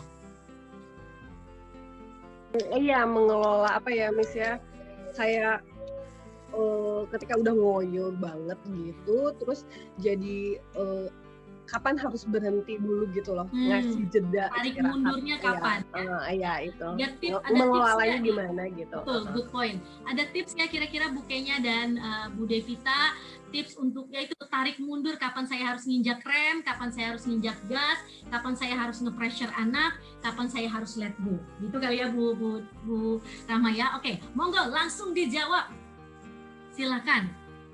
Setelah ini Bu tadi ada yang mau tanya juga, oke. langsung dijawab dulu, silakan. Ini Pertanyaannya berat ya kayaknya, tapi biarin aja saya mah. ini ditunjukkan kok makanya dasar. Kita mah yang di sini biarin aja lah ya, gitu ya. Mereka yang lebih sakti pelaku langsung gitu. Nanti terakhir pas kesimpulan. Nah, kita bagian kesimpulan aja. Oke, silakan Bu Kenya dan Bu Devita. Mungkin ya sadar ya, kita ketika membersamai anak itu kita ada di posisi yang sadar gitu. Jadi kita tahu kapan nih anak butuh bantuan saya, kapan tidak, kapan waktunya saya bisa kasih dia informasi baru yang dia bertanya dan dia bakalan tetap di situ gitu, mencerna penjelasan orang tuanya dari apa yang dia tanyakan. Ada ya kan anak yang cuman kayak ngetes, ibu misalnya segitiga itu bentuknya gimana sih, misalnya kayak gitu ya. Terus waktu ibunya jawab, dia kabur. Jadi kita yang harusnya yang sadar, anak ini nanyanya iseng, sudah tahu, mengetes, atau emang beneran pengen tahu gitu. Dan jujur sih ya, untuk jadi orang tua yang sadar itu susah. Sadar nggak cuma masalah tentang konten ya, kita ngasih konten, tapi kan kita juga manusia gitu, nggak melakukan apa-apa hanya untuk anak, kan kita pemenuhan kebutuhan dirinya kita harus terpenuhi dulu gitu. Jadi kayak mulai mengelola emosi, kebutuhan diri, apalagi ibu-ibu ya sekarang di rumah, keadaan rumah ini bersih apa enggak, cucian numpuk apa enggak, setrikaan dan segala macam yang kayak gitu, saya sudah makan atau belum. Nah yang kayak gitunya tuh bikin biasanya, kalau saya sih itu yang jadi tidak sadar. Jadi kalau misalnya diajak ngobrol sama anak, saya tidak mendengarkan dengan sepenuh hati, sepenuh tubuh gitu. Jadi kayak, ibu lihat deh ibu, saya cuma jawab, ya, ibu bagus nggak? Ya bagus, padahal matanya kemana-mana. Nah yang kesadaran itu yang saya sendiri juga masih berlatih sih. Jadi dengan sadar ya, saya jadi paham gitu loh, lingkungan saya ini, anak, suami saya, di rumah saya ini kondisinya butuh apa gitu. Saya harus melakukan apa. Kayak gitu mungkin sih Mbak Rahma. Sebelum saya ke pun Bu Kenya, juga sih Mbak, jujur aja. Karena kan gini, kondisi anak kan berbeda-beda ya. Maksudnya meskipun saya punya 2 anak, tapi ketika si kecil Dava di usia seperti adiknya itu kondisinya berbeda. Nah, lancar nggak sih, Miss? Oke. Nah, Lancar. Dan kebutuhan Dava apakah terpenuhi yang kemarin dan yang sekarang ini sama, itu kan berbeda karena perkembangan dia ya berubah terus gitu. Otomatis ya mau nggak mau saya juga harus gitu ya, balik lagi harus sadar. Nah, kesulitan terbesar untuk selalu berada di posisi sadar ini apa biasanya? Hambatan terbesarnya apa biasanya? Cucian? Mengutamakan prioritas sih. Oke. Cucian. Kirain cucian itu jadi hambatan terbesar untuk masuk di sebelah. Prioritas saya harus. Isa. Oh iya, sholat isya sebentar ya. Nah, saya harus mendahulukan cucian atau nemenin anak saya yang nanya ibu ini apa itu apa gitu. Kadang kan kita sebagai ibu nggak sabaran ya. Aduh, nih anak nanya mulu. Padahal kayaknya kalau dikaitin sama materinya Miss Eva, anak yang nanya mulu, ibu ini apa sih, itu apa sih, itu benar anak yang menuju ke high order thinking menurut saya ya, karena kan anaknya kepoan mulu ya kecuali kalau ngetes sih, kalau dia udah tahu terus ngetes, nah ini berarti pengetahuan orang tuanya nih yang harus di upgrade berarti. Mungkin gitu sih Miss. Oke, sip. Saya highlight ya, ketika membersamain anak, sadarlah. Ya, jadi usahakan berada di kondisi sadar. Itu highlighting points-nya dari Bu Devita ya. Oke, ditambah silakan Bu Kenya. Ya, kalau dari aku sebenarnya nggak jauh beda sih.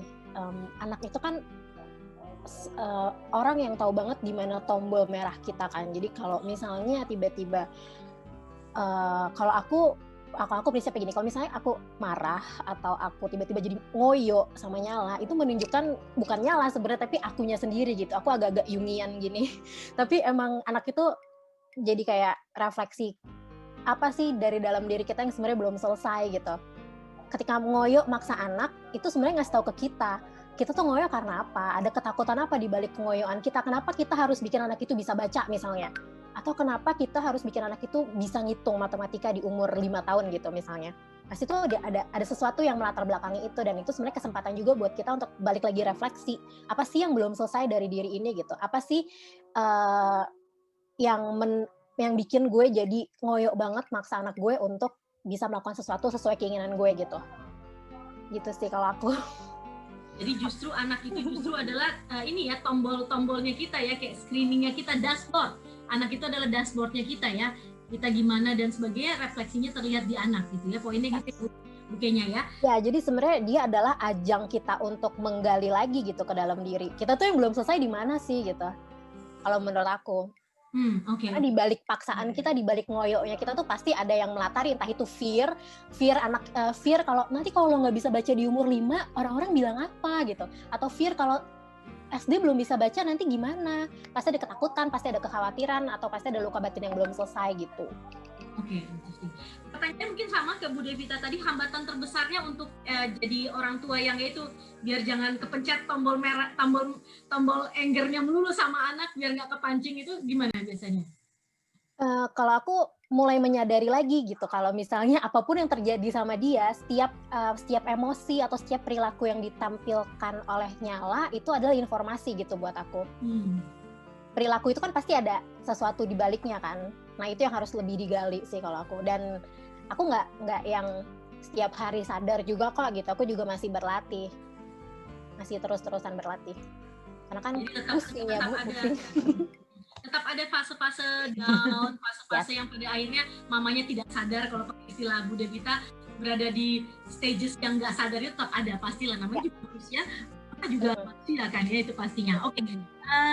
Sebelum ke Miss Indri, ini tadi maaf sudah menjawab Miss Bu Putri, mau ditambahkan, ada yang mau ditambahkan atau kebetulan sudah terjawab semua? Mau tanya untuk Miss, halo Mbak Kenya, Mbak Dev, mau tanya. Kalau aku tadi sebenarnya sudah menjawab untuk di sisi ibu ya. Kalau misalnya, jadi tuh anakku dua-duanya kan sama belajar. Jadi sekarang mereka berdua ini kayaknya tuh sama kayak ibunya lagi di fase kayak sudah bosan, terus kayak ada penolakan belajar yang sehari-hari duduk di lantai 2 itu duduk belajar pokoknya gitu. Tapi untuk anak pertama itu terus bertanya, yang tadi Mbak Dev ceritain, pertanyaannya itu sudah melampaui batas kemampuan ibunya gitu loh, sampai yang kakak berhenti dulu ya, maaf ibu tidak bisa jawab, kasih waktu ibu untuk cari informasi, kasih waktu ibu untuk belajar apa yang kakak tanya dulu, baru besoknya aku informasikan ke si kakak. Tapi itu bertanya terus gitu. Cuman kalau untuk belajar yang lebih kayak ke baca tulis, bener sih aku ada ketakutan yang ada rasa takut karena teman-teman yang seumurnya Rantan ini tuh sudah masuk SD kan, padahal aku sudah menguatkan putusan aku kalau dipending dulu deh sampai kakak siap. Cuman ini agak-agak kayak ke-trigger baper gitu, jadinya aku sedikit nge-push dan anaknya belakangan ini sedikit menolak. Jadi dia sebenarnya bisa membaca itu, Mbak Dev, dia bisa membaca, tapi kayak pura-pura nggak mau lihat, terus pura-pura nggak mau baca gitu. Tapi kalau untuk buku dia selalu menyodorkan, Bu tolong bacain, Bu tolong bacain. Tapi ketika kakak kenapa kakak tidak mau semangat belajar membacanya, padahal kan kalau kakak bisa membaca, buku ini bisa kakak baca untuk adik kakak, aku bilang kayak gitu ya. Tapi ya gitu, jadi memang seperti lagi berada di fase jenuh. Semua di dalam rumah ini lagi berada di fase jenuh, jadi kadang kita tidak bisa mengontrol emosi. Dan kembali lagi, yang bikin sadar tuh kadang komunikasi dengan teman yang sama-sama jadi memberi semangat, memberi seperti itu. Nah ini sekarang pertanyaannya, gimana menghadapi si anak ini, si kakak ya terutama, yang sebenarnya dia banyak sekali ingin tahu, tapi untuk minatnya dia untuk belajar lebih ke bahasa yang membaca dan menulis ini sedikit berkurang, tapi padahal sebenarnya dia mau minta dibacain gitu. Oke, sebelum dijawab oleh Bu Kenya dan Bu Devita, saya mau tanya sedikit, kan tadi kalau kebetulan sekaligus bisa belajar dari apa yang di-sharingkan Bu Putri ya. Jadi kalau Bu Putri tadi cerita bahwa anaknya memang sudah punya kayak semacam rutinitas belajar dan sebagainya, itu sebenarnya Bu Putri sedang melakukan yang namanya structure. Jadi structured play gitu ya. Itu bagus banget karena memang anak juga perlu, kata Montessori, mereka itu perlu dilatih untuk punya kontrol diri, punya keteraturan. Karena mereka sensitivity to ordernya sebenarnya tinggi gitu ya. Itu yang membuat mereka nanti jadi orang yang, kalau jadi orang dewasa yang bisa kayak punya self discipline gitu. Jadi satu sisi yang dilakukan Bu Putri itu oke banget. Nah, tapi pertanyaan saya adalah bagaimana dengan unstructured-nya Bu Putri? Boleh di-sharingkan sebelum dijawab oleh Bu Kenya dan Bu Devita? Dengan hal-hal yang sifatnya unstructured, jadi bermain yang lucu-lucuan, yang udah main nggak penting gitu, benar-benar unstructured gitu, bermain liar tanda kutip gitu, gimana sehari-harinya gimana? Oke, kayak poinnya di sini. Jadi aku sama kayak Mbak Dev, kejar-kejaran dan ya. Jadi kejar-kejaran dengan pekerjaan selain mengajar. Jadi itu aku tuh memang sedikit kurang banget punya waktu untuk kayak main bersama gitu. Jadi kayak pagi itu harus ini dulu, jam segini harus ini, mengajar harus, kan waktu itu Miss Eva bilang kalau pada posisi mengajar tuh jangan melakukan hal lain kan. Jadi aku sudah mengatur jam sekian. Jadi yang aku sadari itu waktu untuk bermain, duduk bersamanya itu memang agak kurang. Jadi mereka tuh yang unstructured-nya kurang ya. Mereka main berdua terus gitu. Terus. Jadi kadang aku juga lagi di posisi mau istirahat dulu. Jadi kadang benar-benar mereka ya sudah main saja berdua gitu ya. Jadi nggak sama ibunya. Tapi sesekali ya aku samperin. Tapi memang tidak sebanyak dengan mereka main berdua aja tanpa ibunya. Oke, baik, siap.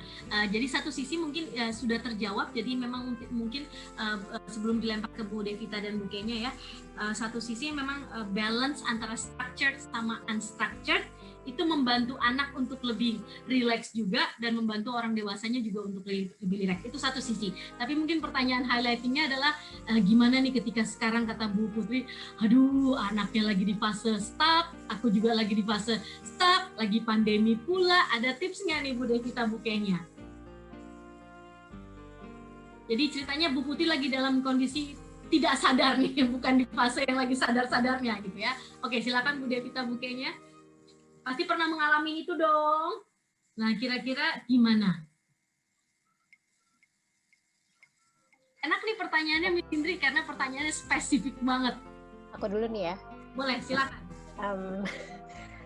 Aku juga sebenarnya lagi di posisi yang bosen stuck nih ya. Maksudnya kita pandemic parents ini emang canggih-canggih banget sih. Kudos buat kita semua. Karena mengatasi rasa bosan itu emang nggak mudah gitu kan.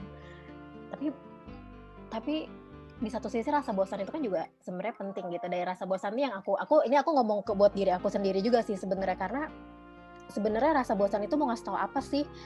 Ya kita harus cari point of view lain untuk menghadapi si rasa bosan ini. Nyala pun juga lagi di masa bosan untuk membaca semua buku yang ada di kamar gitu. Tapi kemudian lagi-lagi aku lihat dia tuh tertariknya sama apa di luar sana. Dia lagi tertarik main slime misalnya, atau dia lagi suka baca komik, aku biarkan dia membaca komik. Tapi tentunya tadi ya komik yang lolos my curation gitu, komik yang emang yang sudah aku kurasi. Jadi aku mengikuti apa yang dia mau sambil terus menggali lagi kira-kira dari komik yang dia baca itu apa sih yang bisa dia dapat, kayak gitu sih. Tapi emang balik lagi ke gimana orang tua itu memaknai rasa bosan itu sendiri, dan menurut aku itu nggak gampang apalagi di masa pandemi kayak gini. It hits me hard juga kok. Jadi aku tahu banget rasanya gimana stucknya, gimana bosannya, gimana nggak ada idenya buat apa lagi. Jadi satu sisi itu emang fase wajar dan terjadi buat hampir semua orang tua sih pastinya ya, kalau di konteks pandemi ini ya. Oke. Ke Bu Devita dulu, silakan Bu Devita. Pengalamannya. Sebenarnya saya pun juga sedang dalam masa bosan ya, 9 bulan. Sudahlah, kita semua udah bosan, sudahlah. Kita Habis akhiri. ini melahirkan Miss ini sudah 9 bulan. Jadi ya akhirnya sih saya gimana ya dengan bosan ini, akhirnya saya cari cara gitu Miss, gimana untuk menyiasatinya gitu. Misalnya kalau baru aja kejadian kemarin, kalau misalnya kata Mbak Putri, anaknya minta baca tapi baca sendiri nggak mau. Nih saya cerita ya, Dava itu ngaji kan saya ajarin di rumah ya, baca Iqra gitu. Dia bahkan dari Iqra 2 sampai Iqra 3 dia sudah ada internal motivasi yang baik gitu. Lancar tuh ngomong belajarnya. Dan dia juga di rumah kita lagi kayak hafalan surah-surah pendek. Sama. Nah, jadi Sama. Iya gitu ya. Nah, Iya. jadi gimana caranya biar menghafal ini tidak menjemukan gitu misalnya ya. Oh, bacanya gantian. Ayah, ibu, Dava. Terus abis itu nanti kita misalnya target nih, yaudah kita baca seminggu ya, nggak bilang target sih ya, kita rutinitas seminggu gitu. Nanti di hari ke-7, ini kalau udah urusan kayak gini biasanya ayahnya ini yang jadi gurunya, saya bagian kepala sekolah tapi kena ujian juga. Ayo Dava coba gimana? Terus nanti gantian, ayo ibu gimana? Nah, itu ketahuan tuh siapa yang pada waktu belajar dia fokus dan siapa yang enggak. Jadi kayak itu jadi ajang seru-seruan gitu. Biar ya biar berfaedah di saya dan suami dan anaknya juga nangkap gitu. Sampai kemarin itu ada kejadian, Kak yuk baca Iqra yuk. Enggak mau, Dava maunya Iqra 6. Lah saya bilang, kan itu ada level-levelnya gitu ya Miss. Lah kayak kelas 3 terus tiba-tiba dia langsung minta kelas 6 gitu. Ya ini gimana bisa? Iya Dava pokoknya nggak mau, Dava maunya baca yang Iqra 6. Oh oke, ayo saya laden ini maunya dia.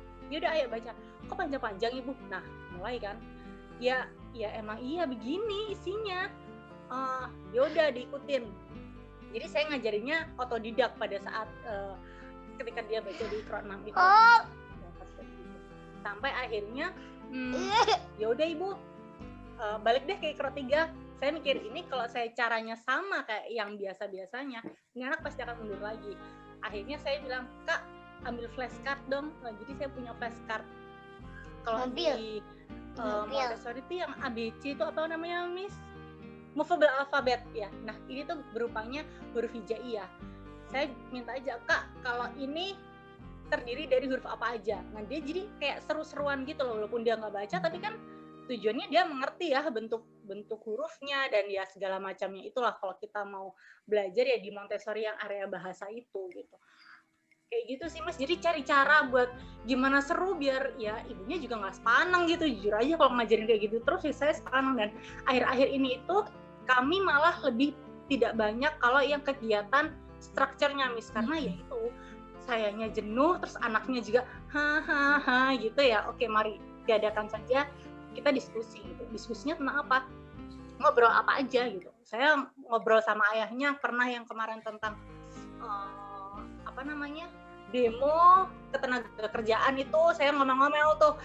Itu masa di sana ada anak SMA ikutan demo, terus Pak Ganjar Pranowo itu dia nanya-nanya sama anaknya, anak-anak SMA itu dibilang, iya saya ikut-ikutan Pak. Tuh, itu tuh yang bikin gak bener Indonesia. Nah, ngomel deh ya ibu. Ternyata anaknya tuh semua main mendengarkan. Terus dia nanya, Ibu Ganjar Pranowo siapa? Waduh, ini IPS ibu dapat jelek, Mak. Gimana ya jelasinnya? Oke, gini, Ganjar Pranowo itu Gubernur Jawa Tengah. Ya kan, Miss? Saya make sure dulu nih, ini ketahuan nih. Terus, emang gubernur itu apa? Oh, ya udah. Panjang. Ini loh. Saya bilang, ayah itu adalah kepala keluarga. Sekumpulan ayah adalah kepala rukun tetangga. Ada ketuanya. Saya jelasin kayak gitu sampai akhirnya dia tahu, oh Indonesia itu dipimpin sama presiden. Ya akhirnya jadi kayak dia nangkap tapi ya menyenangkan gitu. Jadi cari caranya yang sampai kayak gitu. Aduh. Oke. Jadi memang ya Bu Putri, Anda berada di perahu yang sama dengan seluruh mama-mama orang tua yang ada di alam semesta ini gitu ya.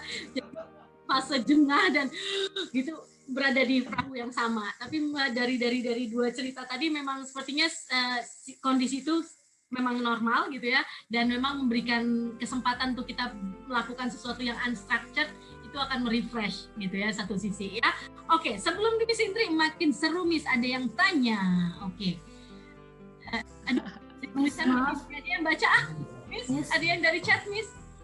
Maaf, Ada nih dari Bu Putri Miss, Bu Putri mau nambahin, boleh silakan Bu Putri.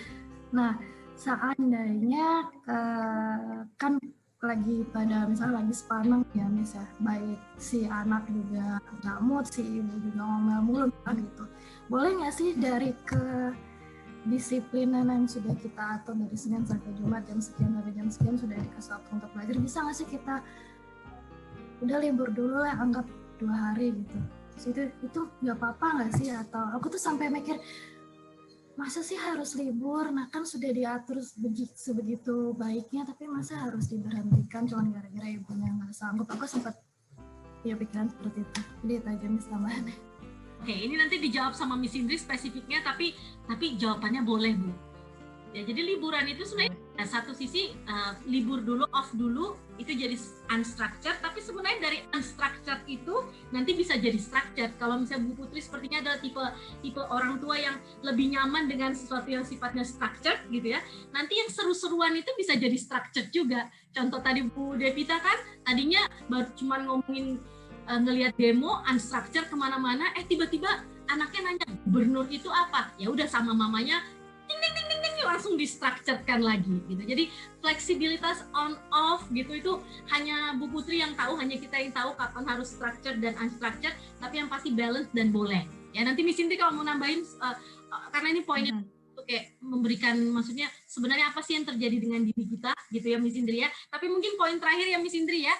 Ini kayaknya makin semangat. Oke, ada pertanyaan Miss Indri aja yang baca, kalau tulis. nih aku tanya, aku baca ya. Miss Eva udah plus ya, nggak kelihatan. Iya. Oke ya, ini ya dari Bu Ayu Pratiwi ini, dari BV Community. Bagaimana pengaruh teknologi zaman sekarang seperti gadget dalam memfasilitasi anak selama belajar dan melatih cara berpikir anak ini? Terus bagaimana juga tahu batasan untuk mengikuti kemauan anak, seperti maunya makan atau memilih main daripada membaca. Itu gimana tuh batasannya? Anak kan ada yang misalnya mau main, udah jamnya makan misalnya masih mau main kayak gitu.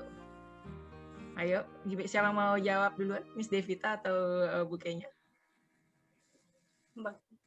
Nah, Oke. Mbaknya dulu ya. Oke, pengaruh teknologi zaman sekarang seperti gadget dalam memfasilitasi anak belajar. Tentunya di masa pandemi ini screen time itu bertambah banget ya, dan aku berusaha untuk ya udah nggak apa-apa screen time itu bertambah. Tapi untuk menyiasatinya, aku tuh lebih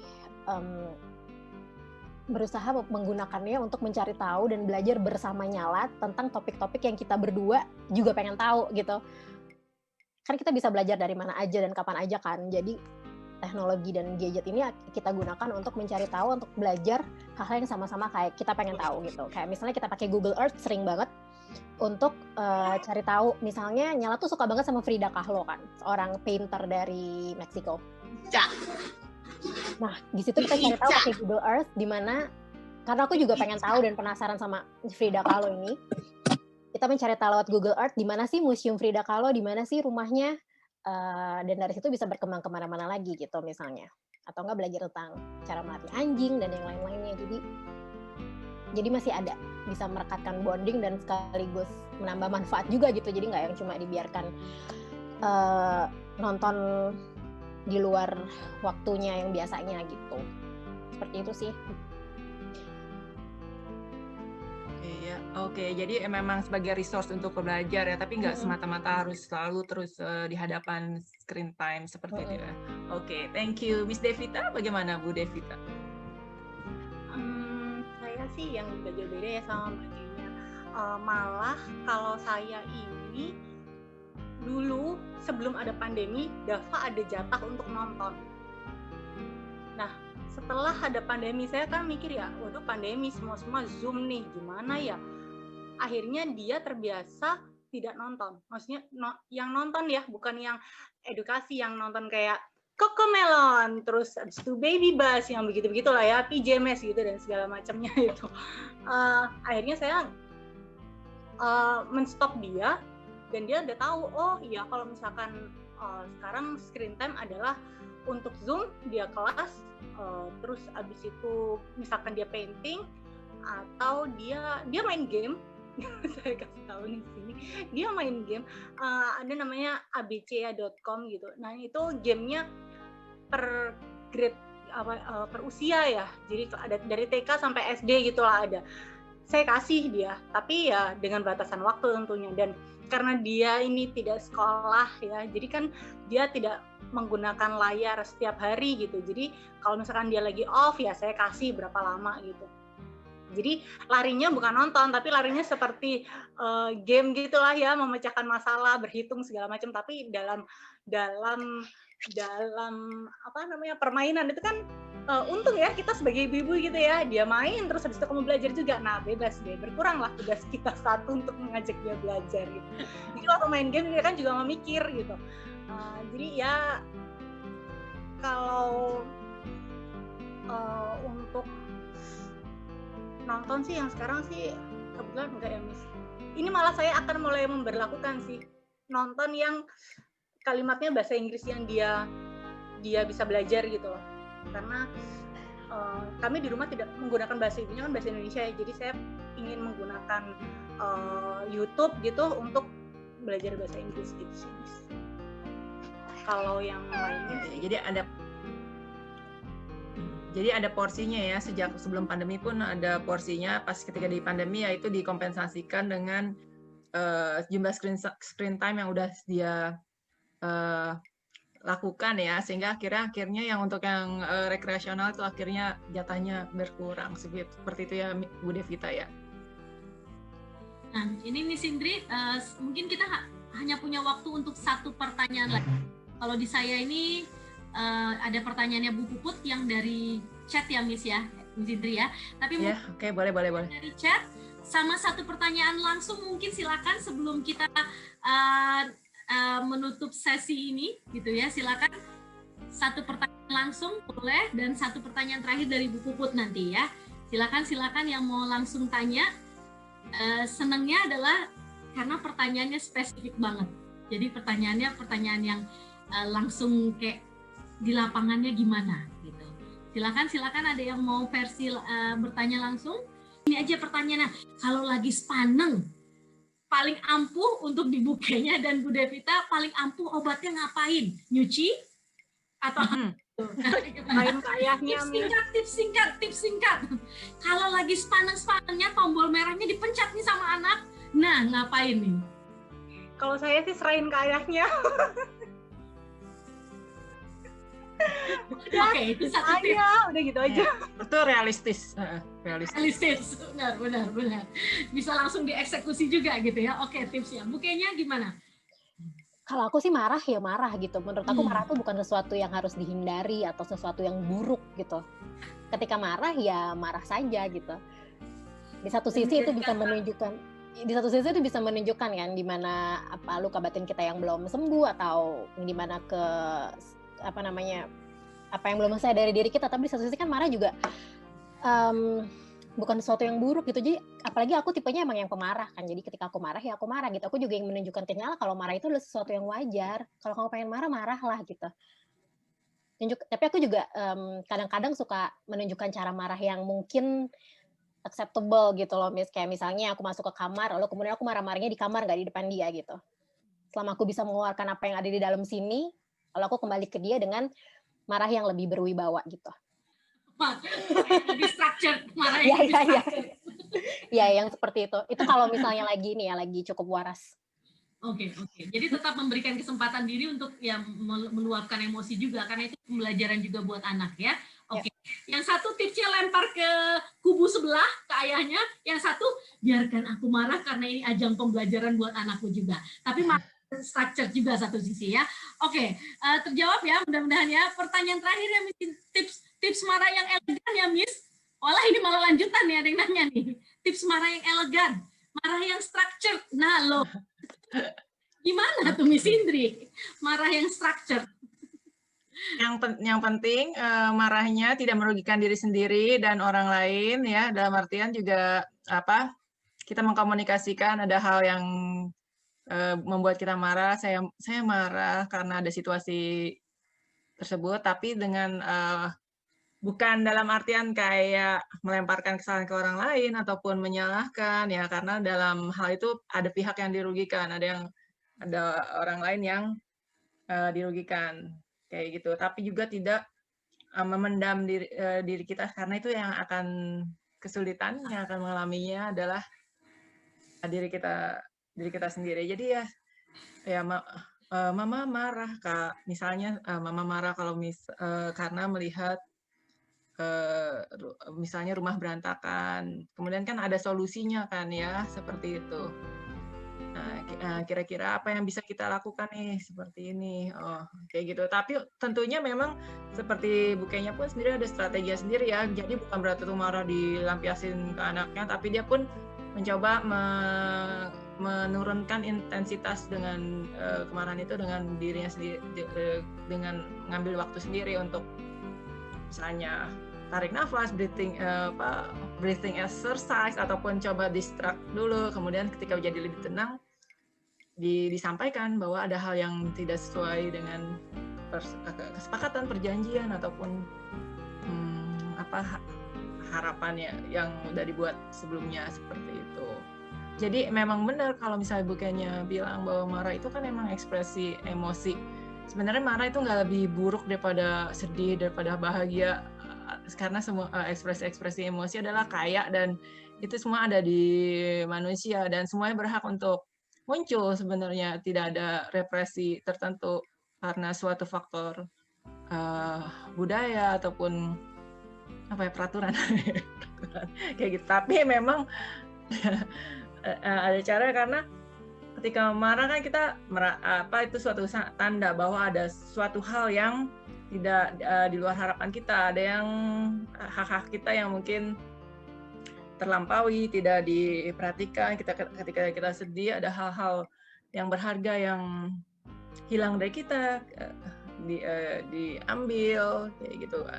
Kemudian ya ada itu, kemudian rasa khawatir, rasa takut itu kan juga sinyal bahwa ada suatu hal yang bahaya di sekitar kita yang harus kita memang tangani untuk membuat kita jadi jadi aman lagi, seperti itu. Ya, strateginya bisa macam-macam. Dan itu ya. Macam-macam. Dan kemudian faktor-faktor itu pun kadang-kadang kan sudah menumpuk ya. Sudah menumpuk karena kita tidak pernah sadari sebabnya apa, sampai lupa akhirnya ketika ada trigger yang disebut red button itu ya, kita bisa langsung terbakar kayak gitu. Karena memang tidak disadari dan tidak diproses sebelumnya. Ketika kita jadi lebih bisa sadar apa sebabnya dan bisa mengenali situasi-situasi yang akan membuat sulit itu, red button-nya itu setidaknya ada jalurnya, nggak langsung yang otomatis, tapi ada jalurnya dulu, agak melambat perjalanannya. Nah, itu yang perlu disadari aja sih sebelum dan setiap mungkin dari masa lalu juga ada, ataupun kejadian masa ini atau ketakutan di masa depan, dan itu memang perlu kita bahas dengan diri kita sendiri dan kita refleksikan agar tidak berimbas ke anak kita ataupun keluarga kita, seperti itu. Itu sih Miss Eva kalau untuk marah. Nah, berarti kita wah, Miss Indri ini Miss Puput nih yang bertanya, negara. Oke, banyak Oke. Mungkin 2 pertanyaan yang Miss Indri dirangkum, yang dari Bu Puput sama siapa tadi ya? Tadi kayak tambahan terakhir satu. Bu Julian ya? Oke. Bu Julian. Oke, mungkin bisa saya bantu ya. Mungkin yang Bu Puput dirangkum ya, Bu Puput boleh ya. Jadi ini mungkin pertanyaan Bu Puput lah, kalau ditanya Bu Kenya sama Bu Devita full time mom, tanda kutip gitu ya, tanda kutip loh tapi ya gitu ya. Nah, bagaimana kalau tipsnya untuk membersamain anak supaya tetap waras tadi, tetap berada di state sadar tadi, tapi di konteks untuk orang tua yang bekerja. Apalagi work from home, situasinya lebih stressful lagi karena situasi work from home ini. Ada tips mungkin untuk konteks itu? Ini ceritanya enak nih, full time mom, tanda kutip, full time momnya tanda kutip ya gitu ya. Kira-kira kalau untuk orang tua bekerja, ada tips nggak untuk tetap bisa stay sabar, stay waras, stay alert, stay sadar tadi itu? Ada? Dan konsisten membersamai anak. Ya, dan konsistensinya ada, betul. Kayaknya berpikir. Berat. Ini sebenarnya lebih relate di Mbak kayaknya sebenarnya sih, Miss. Kalau saya kan beneran full time, maksudnya kalaupun ada kegiatan lain saya kerjakan itu pasti di rumah gitu. Dan syukurnya bisa dibantu sama anak-anak gitu kan. Kalau untuk ibu bekerja sih saya pikir ada jam khusus, ada waktu yang khusus yang beneran ya harus dipenuhi gitu. Misalnya kalau misalnya pulang kantor gitu 30 menit setelah semua beres ya membersamai anak gitu. Membersamai anaknya yang benar-benar membersamai gitu ya, yang nggak ada distraksi apa-apa. Bahkan kalau bisa ada waktu untuk putus-putus Kamis. Aman? Oke. Bahkan kalau bisa ada waktu untuk satu orang tua satu anak. Misalnya anaknya banyak ya, anak 2 gitu. Nah itu ada 1 minggu sekali ya yang relax, keadaan relax yang orang tua sama anak jalan-jalan kemana, yang nggak harus ke tempat yang mewah gitu ya, tapi yang benar-benar bisa berbicara dari hati ke hati, Ci. Kayak gitu sih. Yes, ya. Itu harus ada jadwal gitu. Bonding time ya berarti itu ya. Iya, kalau dari aku kan bekerja juga, tapi bekerjanya dari rumah ya. Mungkin bekerja dari rumah sekarang tuh emang udah hampir nggak ada batas-batasnya yang mana kerjaan, yang mana rumah gitu.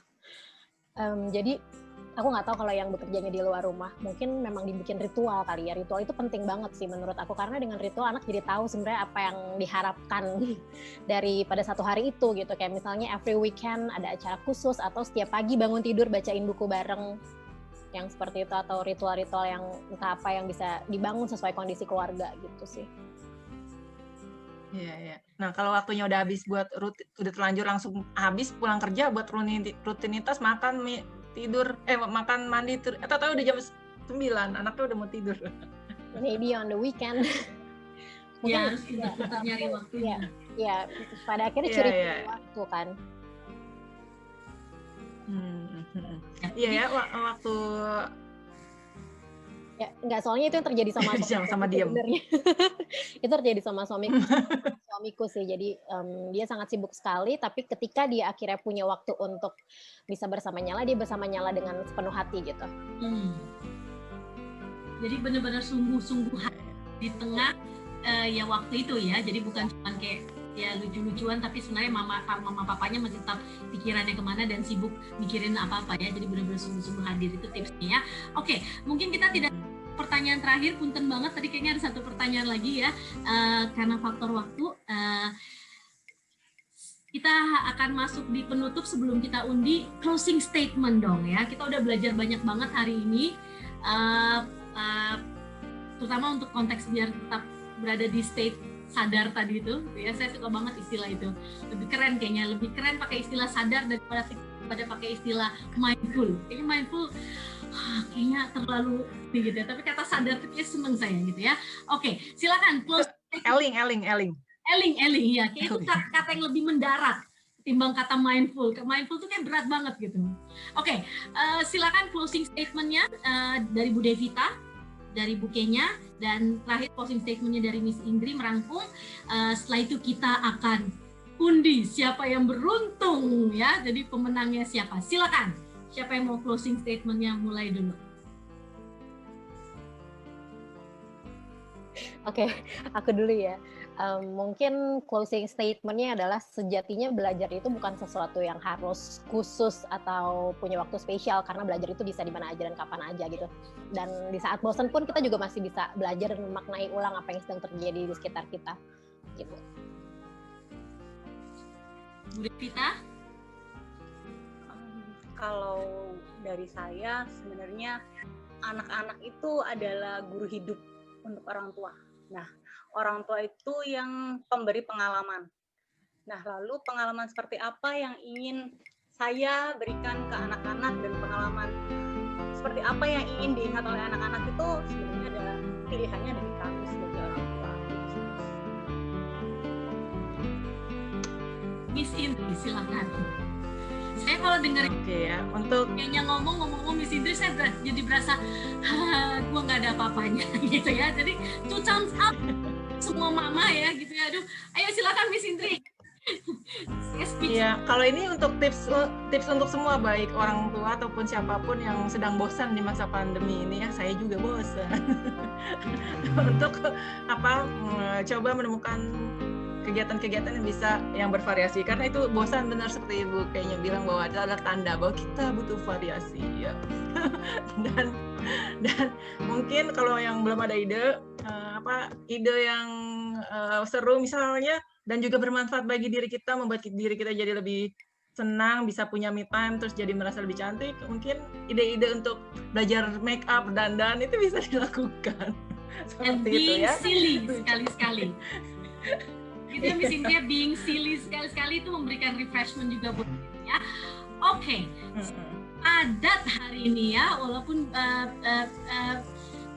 kita ngobrolnya agak lebih spesifik, nggak terlalu banyak teoritis, tapi kita dapat banyak ya, karena ini pengalaman yang benar-benar nyata dari Bu Kenya dan Bu Devita, plus kita bisa belajar banyak juga dari tips-tips dari yang disampaikan mereka ya. Oke, aman.